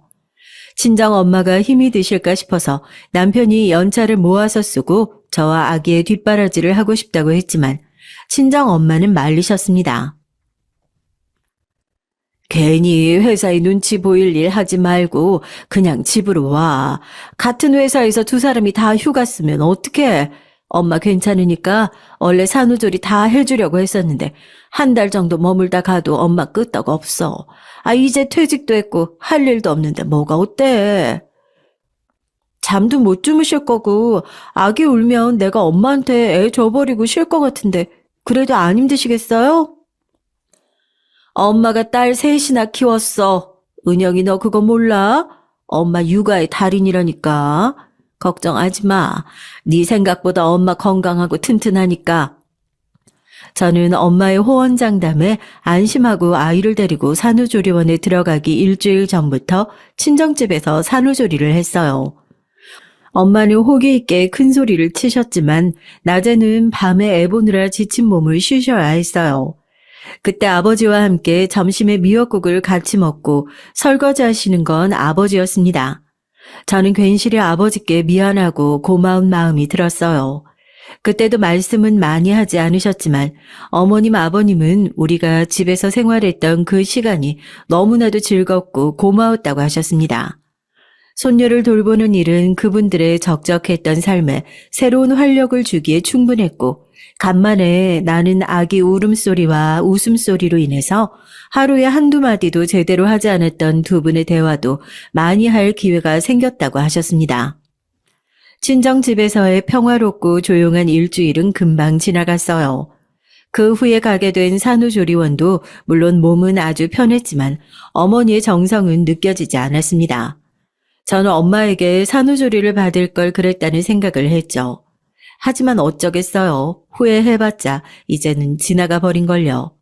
그 후로도 저는 종종 육아에 지치고 힘들 때 친정에 가서 쉬곤 했습니다. 다음 주면 출근인데 금요일쯤에 시어머니에게서 전화가 왔어요. 저는 받고 싶지 않았지만 어머니가 무서워서 전화를 받았죠. 시어머니는 제가 전화를 받자마자 잔소리를 속사포처럼 쏟아 놓으셨습니다. 마치 기다린 것처럼요. 아기 낳은 지 한 달이 다 지나도록 시댁에는 아예 안 올 작정이니? 아니 어떻게 어머니가 얘기를 해야만 시댁에 올 생각을 해. 나도 손녀는 보고 싶다 얘. 어머니 아직 제가 몸이 회복이 안 되고 아기가 밤에 자주 깨서 시댁 가면 낯선 환경이라 더 안 잘 것 같아서요. 이번 주 주말에 남편이랑 아기랑 같이 갈게요. 잠은 집에서 자고요. 아니 그래도 애 데리고 오는데 하룻밤 정도는 잘 수 있잖아. 시댁이라고 그것도 못 해주니? 네 친정은 문턱이 닳도록 드나들면서 시댁이라고 오기 싫다는 거야? 너 날 싫어하니? 다 필요 없고 시아버지도 그렇고 다들 우리 식구들도 아기 얼마나 컸는지 궁금하니까 무조건 자고 가. 알겠니? 여러분 생각을 좀 해보세요. 처음에 우리 딸 태어났을 때 병원에 오셔서 이쁘지도 않고 저 닮았다고 싫어하셨던 건 어머니셨으면서 안 온다고 서운하다고 전화까지 하실 일인가요? 그래도 시어머니에게 찍힐 수는 없어서 토요일 아침에 아기를 데리고 남편과 함께 시댁에 갔습니다. 시어머니와 시동생은 좋아서 서로 아기를 안아보겠다고 앞을 다투어 저에게 애를 빼앗듯 안아들었어요. 그리고 아기가 낯도 안 가리고 방긋방긋 웃자 좋아하셨습니다. 예, 세아가 우리 집에 있는 동안 애 안 보고 쉬게 해줄 테니까 걱정 말고 들어가서 쉬어라. 월요일에는 출근해야 한다면서 아버지가 애기 다 봐줄게. 이리 데리고 와봐요. 나도 한번 안아보게. 시아버지가 우리 딸을 시어머니에게 안아드리자 아기가 삐죽삐죽하더니 울음을 터뜨리는 게 아니겠어요. 시어머니는 아기가 우는 얼굴을 보자 얼른 아기를 다시 시아버지에게 드리고 나서 미간을 찌푸리셨습니다. 예, 맨날 너한테 안겨 있다 보니 애가 손을 탔나 보다. 이제부터 주말에 계속 애 데리고 와야겠어. 우리들 얼굴도 좀 익히게. 아니, 당신 얼굴만 싫어하는 것 같은데 너한테 오니까 울음 싹 그쳤잖아. 우리 아들도 좋아하고 말이야. 얘야 아빠니까 그렇겠지만 그럼 삼촌한테 가볼까? 옳지. 이것 봐. 삼촌도 좋아하는구만. 당신만 싫어하나 봐. 예, 너도 그렇게 생각하니? 애기가 너하고만 시간 보내니까 다른 사람들한테도 좀 안기고 해야지. 그래야 낯을 안 가리지 않겠어. 어머니, 그냥 아기가 어머니를 별로 안 좋아하는 것 같아요. 애도 자기를 좋아하는 사람이랑 안 좋아하는 사람한테 가는 거 분위기로 아는 것 같아요. 어머니가 손녀를 별로 안 좋아하니까 아기도 그걸 느끼는 거 아니겠어요? 뭐라고? 아니, 네 시어머니한테 눈 똑바로 뜨고 대드는 거니? 그게 아니고요. 저는 그냥 본대로 말씀드린 거예요, 어머니. 시어머니는 제가 버릇이 없다면서 또 길길이 화를 내면서 삿대질을 하셨습니다. 저는 시댁에 갈 때마다 기분 나빠지는 상황이 싫어서 시댁에 와서는 하룻밤도 자지 않고 남편을 졸라 집으로 오곤 했어요. 어쨌든 저는 친정의 아기를 낮 동안 맡기고 다시 회사에 복귀해서 열심히 일을 하기 시작했습니다. 그리고 퇴근 전에 아기를 데려가는 날들이 계속됐어요. 그러다가 친정엄마가 아기 보는 게 너무 힘드셔서 손목과 다리에 관절염이 생기고 말았습니다. 안 되겠어요. 엄마, 나 애 보는 이모 구해볼게. 엄마 너무 고생시킬 수도 없고 안 되면 남편하고 얘기해서 회사 그만두든지 할 수도 있고. 아니야, 은영아. 너 그것만은 안 돼. 차라리 엄마가 네 애 계속 봐줄게. 엄마는 괜찮아. 요즘 회사 그만두면 다시 재취업되는 줄 알아? 제 입으로 회사를 그만둔다고 하자 어머니는 펄쩍 뛰며 반대를 하셨어요. 절대로 경력 단절만은 안 된다고, 차라리 일을 시간을 줄여 적게 하는 한이 있어도 전업주부는 안 된다고 하셨습니다. 저도 회사는 계속 다니고 싶었습니다. 하지만 베이비시터는 잘 구해지지 않았고 어렵게 구한 베이비시터는 저희 딸하고 안 맞아서 그만두기를 몇 번이나 계속하게 됐어요. 저는 일주일도 되지 않아 무책임하게 그만두는 베이비시터에 지쳐서 회사에 휴직 신청서를 냈습니다. 휴직을 하고 나니 아기와 같이 있는 시간은 길어져서 좋았지만 매일 아기하고 집에만 있다 보니 저는 점점 우울의 늪에 빠져버렸죠. 매일 정기적으로 출근하던 사람이 갑자기 일이 없어지니까 오히려 집안일도 하기 싫어지고 아이만 데리고 문 밖을 나가지도 않는 날들이 계속되었어요. 집안에만 있으니까 당연히 잘 씻지도 않았고 밤잠을 못 자서 다크서클은 얼굴을 뒤덮었습니다. 어느 날 저희 집을 찾아온 친정아버지가 제 모습을 보고 놀라실 정도였으니까요. 어느 날 몇 주째 집에 찾아오지 않는 제가 걱정이 돼서 어머니 아버지가 저희 집으로 찾아오셨어요. 은영아, 너 왜 이러니? 정신 좀 차려봐. 너도 좀 꾸미고 있고 집에만 있다고 씻지도 않고 있으면 어떡해. 안 되겠어. 엄마랑 백화점 좀 가야겠다. 그래, 우리 딸도 손녀도 둘 다 아버지가 만난 저녁 사줄 테니까 가자. 얼른 나가야지 안 되겠어. 집에만 있으면 병난다. 그날 저녁은 정말 오래간만에 아기띠를 안 매고 예쁘고 팔랑거리는 옷을 입고 밖에 나가본 것 같습니다. 매일 늘어난 추리닝 바지만 입고 다니다가 예쁘게 꾸미고 밖에 나가니까 살아있는 기분이 들었어요. 저는 친정 부모님과 백화점 식당에 가서 외식을 했습니다. 그날따라 아기도 엄마 품 안에서 고요하게 잠들고 저는 아버지와 같이 명품 코너에 가서 아버지가 기분 좋으시다면서 사주신 명품 백을 가지고 집으로 돌아왔어요. 집에 돌아오자 남편이 저를 기다리고 있었습니다. 남편은 예쁜 옷을 입은 제 모습을 보더니 너무 기뻐하면서 장인 장모님에게 고맙다고 인사를 했어요. 요즘 이 사람이 매일 눈이 푹 꺼져서 피곤해 보였는데 오랜만에 꾸미고 나간 걸 보니까 제가 다 기분이 좋네요. 어머님, 아버님 자주 좀 와주세요. 우리 은영이 만난 것도 사주시고요. 너무 감사합니다. 남편은 고마움의 표시로 저희 부모님께 100만 원을 드리면서 저 좀 잘 봐달라고 부탁을 했습니다. 그것까진 좋았죠. 친정 엄마가 저희 애도 봐주시고 일주일이지만 산후조리도 해주셨으니까요. 저는 남편에게 너무 고마웠습니다. 저도 어머니께 돈을 드리고 싶었지만 괜히 시댁, 특히 시어머니에게 눈치가 보일까봐 말을 못했던 것이었거든요. 게다가 저 기분 전환하라고 아버지는 가방까지 흔쾌히 사주셨잖아요. 사실 저희 친정이 명품백을 쉽게 사고 그럴 정도의 재력은 못 됐습니다. 하지만 아버지는 돈도 아까워하시지 않고 저를 위해서 가방도 선물을 해주신 거예요. 저는 아버지께 정말 감사했습니다.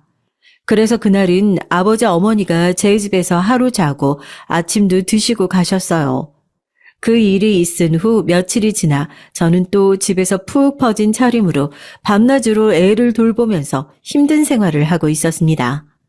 그런데 그날 낮에 시어머니에게 전화가 왔어요. 여보세요?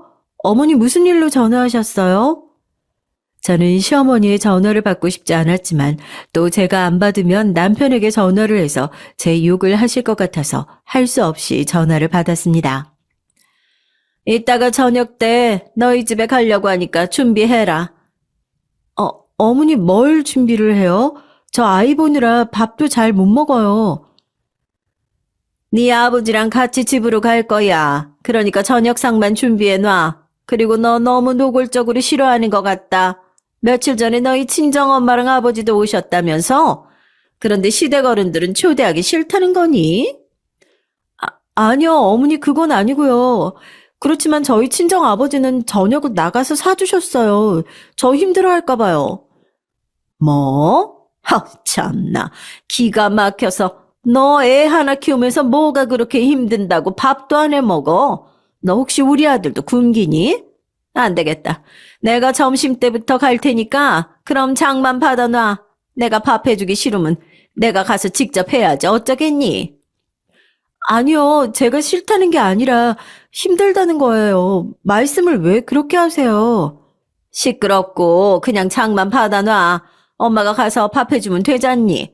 너 이 집 한번 가려면 밥도 내 손으로 해 먹어야 되는 거고.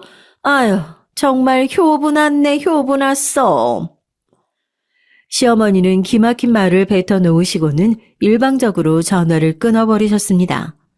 어머니가 전화를 끊자마자 저는 서러운 눈물이 뚝뚝 떨어지는 것이었어요. 그만큼 어머니의 차가운 말투는 저한테 가슴에 콕 박힌 가시처럼 트라우마로 남아버렸습니다. 하지만 울고 있을 시간조차 없었어요.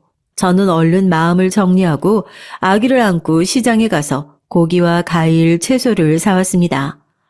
어머니가 뭘 만드실지 몰라도 부족한 게 없도록 많이 장을 봐오는데 팔이 끊어지고 어깨도 너무 아파서 어떻게 걸어왔는지 모르겠더라고요. 냉장고 정리를 하고 채소 과일을 씻고 있으니 얼마 지나지 않아서 초인종이 울렸습니다. 저는 현관 앞에 나가서 오시는 시부모님을 맞아드렸어요. 아이고, 우리 세아가 잘 지냈니? 손녀는 나한테 줘. 아버지가 잘 보고 있으마.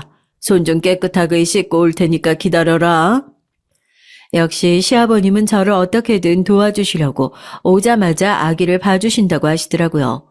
저는 주눅이 잔뜩 든 눈으로 시어머니를 보며 쭈뼛쭈뼛 인사를 했습니다. 어머니 잘 지내셨어요? 어서 오세요.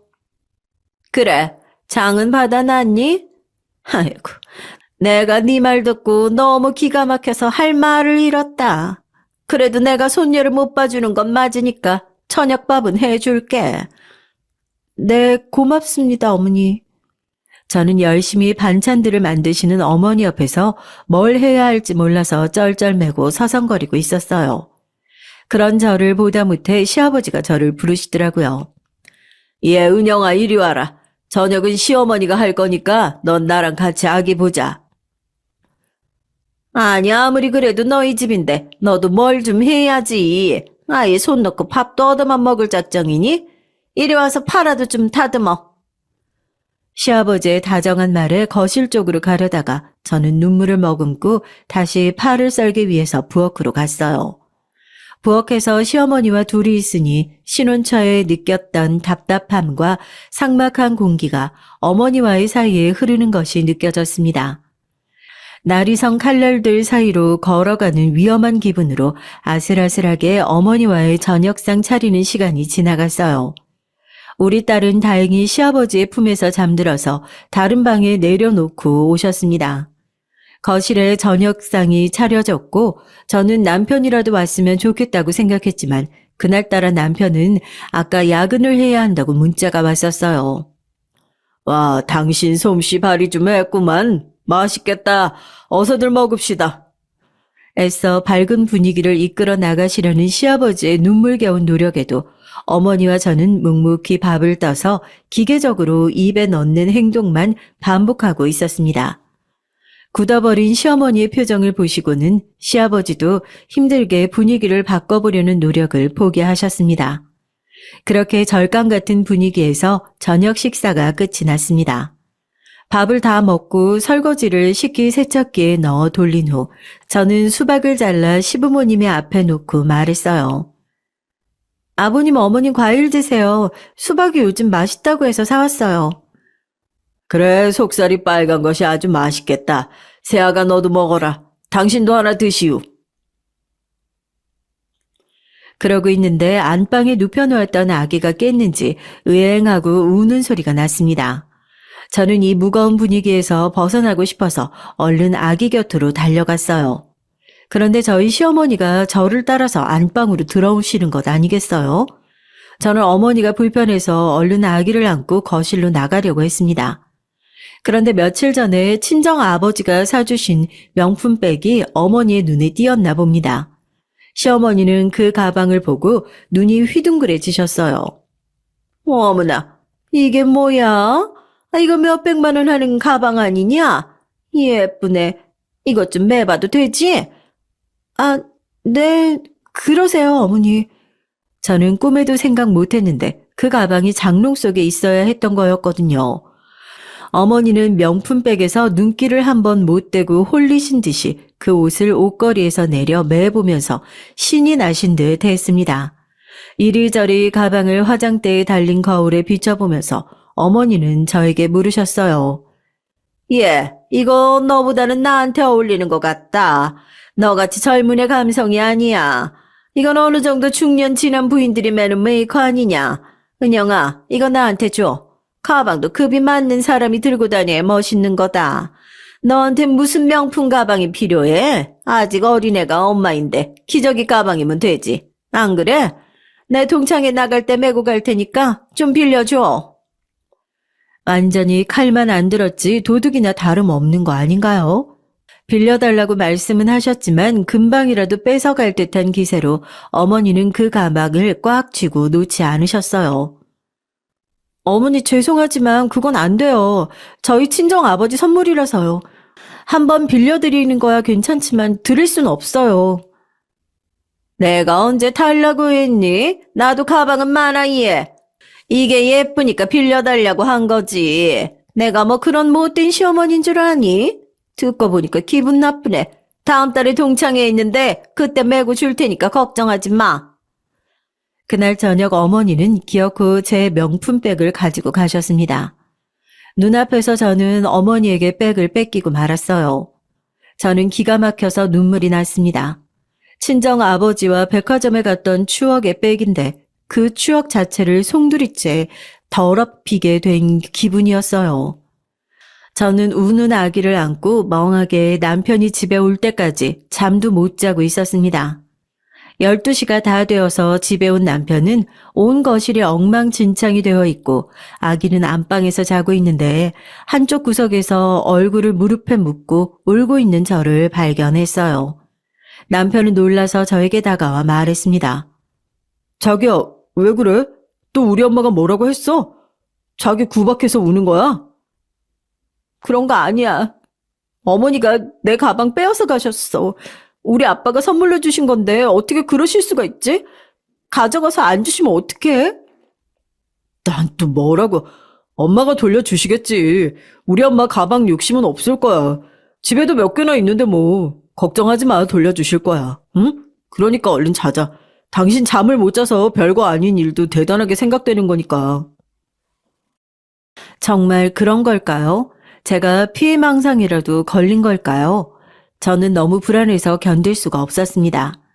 그래서 다음 날이 되자 바로 저희 친정 아버지에게 전화를 해서 자초지종을 다 말했어요. 제 말을 듣던 친정 아버지는 당연하게도 화를 내셨습니다. 아니, 왜 사부인이 네 가방을 가져가신다는 거야? 그냥 한번 매본다고 한 것도 아니고 왜 그러신다니? 혹시 동창회 언제 하신대? 그날 지나도 안 가져오시면 이 아빠가 한번 전화해 볼게. 걱정하지 말고 기다려, 우리 딸. 드디어 일주일 후 동창의 날이 되었습니다. 그날만큼 긴 하루가 제 인생에서 없었던 것 같아요. 애를 낳았던 날에도 이렇게 조마조마해 본 적이 없었어요. 동창회가 끝나고 저는 어머니한테 전화를 걸었습니다. 그러나 어머니는 전화를 받지 않으셨어요. 점점 불안한 감정이 제 머릿속을 지배했습니다. 어떻게 하실 생각이지? 정말 내 가방을 그냥 꿀꺽 하시려고? 그리고 모른 채 하시는 건 아닐까? 별별 불길한 생각이 다 들어서 그 다음날 저는 친정 아버지에게 전화를 했어요. 아버지가 전화를 받자마자 저는 울먹이며 말했습니다. 아빠, 저희 시어머니가 연락이 되지 않아요. 동창회 다음 날인데도 가방 돌려주시지도 않고요. 저 어떡해요? 알았다. 내가 너희 집으로 갈게. 걱정하지 말고 기다리고 있어. 아빠가 말하면 돌려주실 거야. 전화를 끊고 나서 두근거리는 가슴을 부여잡고 저는 숨을 크게 들이쉬었습니다. 생각할수록 시어머니가 미워졌어요. 그 가방은 제가 산 것도 아니고 아버지의 선물인데 그걸 가져가서 감감무소식이 돼버린 어머니의 양심을 더 이상 믿을 수가 없었습니다. 친정 아버지는 불이 나게 저희 집으로 달려오셨어요. 그리고 시어머니에게 전화를 했습니다. 제 전화는 한 번도 안 받으시더니 사돈 어른은 어려웠던 모양인지 어머니가 전화를 받으셨어요. 저한테 무슨 일로 전화를 다 하셨을까? 사부인, 저희 애한테 제가 사준 가방이 있는데요. 사부인이 빌려가셨다고 하던데요. 제 시어머니는 기가 막히셨는지 잠시 말이 없다가 아버지에게 막 저를 바꿔달라고 하시더니 화를 내셨습니다. 아니, 넌 그걸 얼마나 됐다고 네 아버지한테 가서 쪼르르 이루고 난리야. 이건 무슨 어이없는 경우니? 내가 그걸 가진다고 했니? 그리고 내가 너희 결혼하고 얼마나 도움을 많이 줬는데 그런 생각을 했다면 시어머니한테 이런 가방쯤은 선물로 줘도 되는 거 아니야?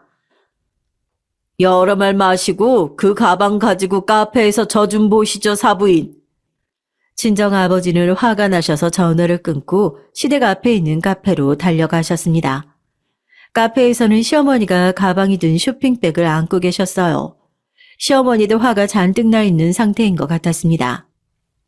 네가 네 아버지까지 대동하고 이걸 받으러 올 줄은 상상도 못했네. 정말 네 시어머니를 그렇게 못 믿었니? 나 참 어이가 없어서. 사돈은 애 교육을 어떻게 시킨 거예요? 얘가 그런 게 아니고요. 제가 같이 나온 겁니다. 애 혼자 왔으면 사부인이 그 가방 그대로 가지고 가버리실 것 같아서요. 아니, 누가 들으면 제가 도둑질이라도 한 줄 알겠네요. 그리고 가방도 급이 맞는 사람이 메고 다녀야 빛이 나죠. 이런 고급 가방이 새아기같이 어린애한테 무슨 필요가 있겠어요. 당연히 나한테 더 잘 어울리지. 눈이 있으면 좀 보시라고요. 어머니가 가방을 내놓을 생각을 하지 않고 점점 이상한 말씀만 하시자 친정아버지는 너무 열이 받으셨는지 손을 부들부들 떨다가 그대로 시어머니의 뺨을 때리셨습니다. 짝 하는 소리가 나자 웅성웅성하던 카페가 물을 끼얹은 듯 조용해졌습니다. 시어머니는 빨갛게 부어오른 뺨을 만지면서 멍한 얼굴로 때린 사돈과 며느리의 얼굴을 번갈아 보고 계셨습니다. 저는 얼른 아버지를 말렸어요. 안 돼, 아버지. 어머니가 아무리 잘못했다고 하셔도 그러면 아버지가 더 불리해져요. 어머니 죄송해요. 제가 오늘은 아버지 모시고 집에 갈게요. 정말 죄송해요. 저희 아버지가 욱하는 성격이 있으셔서. 어머니가 뭐라고 소리치려고 하는 것이 보이자 저는 얼른 아버지를 모시고 카페를 나와버렸습니다. 제가 대신 사과를 했으니 설마 어머니가 제 아버지를 고소할 줄은 생각도 못했어요. 저희 아버지는 사돈을 때린 혐의로 유치장 신세를 지셨고 시아버지가 나서서 쌍방의 과실로 합의를 보아 겨우 풀려나셨습니다. 시어머니는 그런 시아버지에게 화를 내며 펄펄 뛰셨어요. 당신 왜 그걸 합의를 해줘요? 사돈이 나한테 무슨 짓을 했는데, 가방 좀 늦게 들려줬다고 어떻게 사람을 때릴 수가 있어. 말도 안 돼. 난 합의 안 해줄 거야. 이 사태 전 발단이 당신부터잖아. 그건 생각 못해? 그리고 우리 아들 생각하면 합의를 해줘야지. 어떻게 할 거야? 그럼 당신 한 대 맞았다고 우리 아들 이혼시키고 우리 손녀 더 이상 못 보게 돼도 좋아? 애초에 당신이 그 가방 탐내지만 않았어도 이런 결과도 없었어.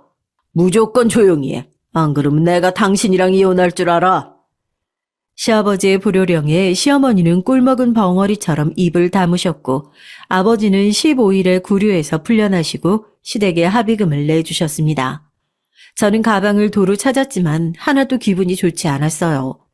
이 모든 일의 원흉이 된 명품백을 저는 가지고 있기 싫어서 중고장터에 내놓아 버렸습니다. 저 가방만 생각하면 아직도 손이 부들부들 떨려요. 그런데 그 백을 누가 사갔는지 아세요? 바로 우리 시동생을 대리로 시켜서 저희 시어머니가 사셨지 뭐예요. 저는 가방 내놓은 후 잊고 있었는데 그 가방의 택배 주소를 보니까 제 시동생의 집이었지 뭐예요. 정말 어이가 없더라고요. 이 정도면 거의 집착급 아닌가요? 그냥 어머니께 가방을 양보했으면 어땠을까 지금도 생각합니다. 못난 제가 고집을 부리지 않았다면 우리 친정과 시댁도 원수처럼 지내지도 않게 되었을 거고요. 그래도 정말 저희 시어머니랑 저는 잘 맞지 않는 것 같습니다. 올해 초에 우리 아기는 돌잔치를 하게 됐어요.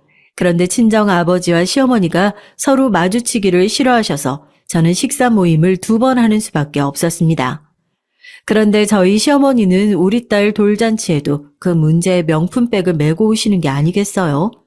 제가 그 가방 꼴도 보기 싫어한다는 것도 아시면서 버젓이 일부러 메고 오신 게 틀림없었습니다. 그 가방을 보는 순간 속이 메스꺼워서 저는 어머니의 얼굴도 못 보고 화장실로 달려갔어요. 여러분, 오늘 제 얘기 어떠신가요? 사람이 탐욕을 부리면 사돈도 안 보이고 도리도 지키지 못하게 되는 것 같습니다. 아무래도 제 시어머니는 저를 골탕 먹이려고 계속 그런 행동을 하시는 것이 아니었나 하는 의심마저 드네요. 어서 결혼 생활이 오래 지나가고 우리 아이가 커서 시댁의 간섭을 안 받고 살고 싶다는 마음뿐입니다. 여러분, 제 긴 얘기 들어주셔서 감사합니다. 저희 엄마 아버지가 상처 안 받으시고 얼른 상심한 마음을 예전으로 되돌리셨으면 하는 마음입니다. 청취자 여러분도 가정에 평화가 있으시길 바랄게요. 저희 시댁과 저처럼 대립하는 일이 없으시길 바랄게요. 다들 행복하세요.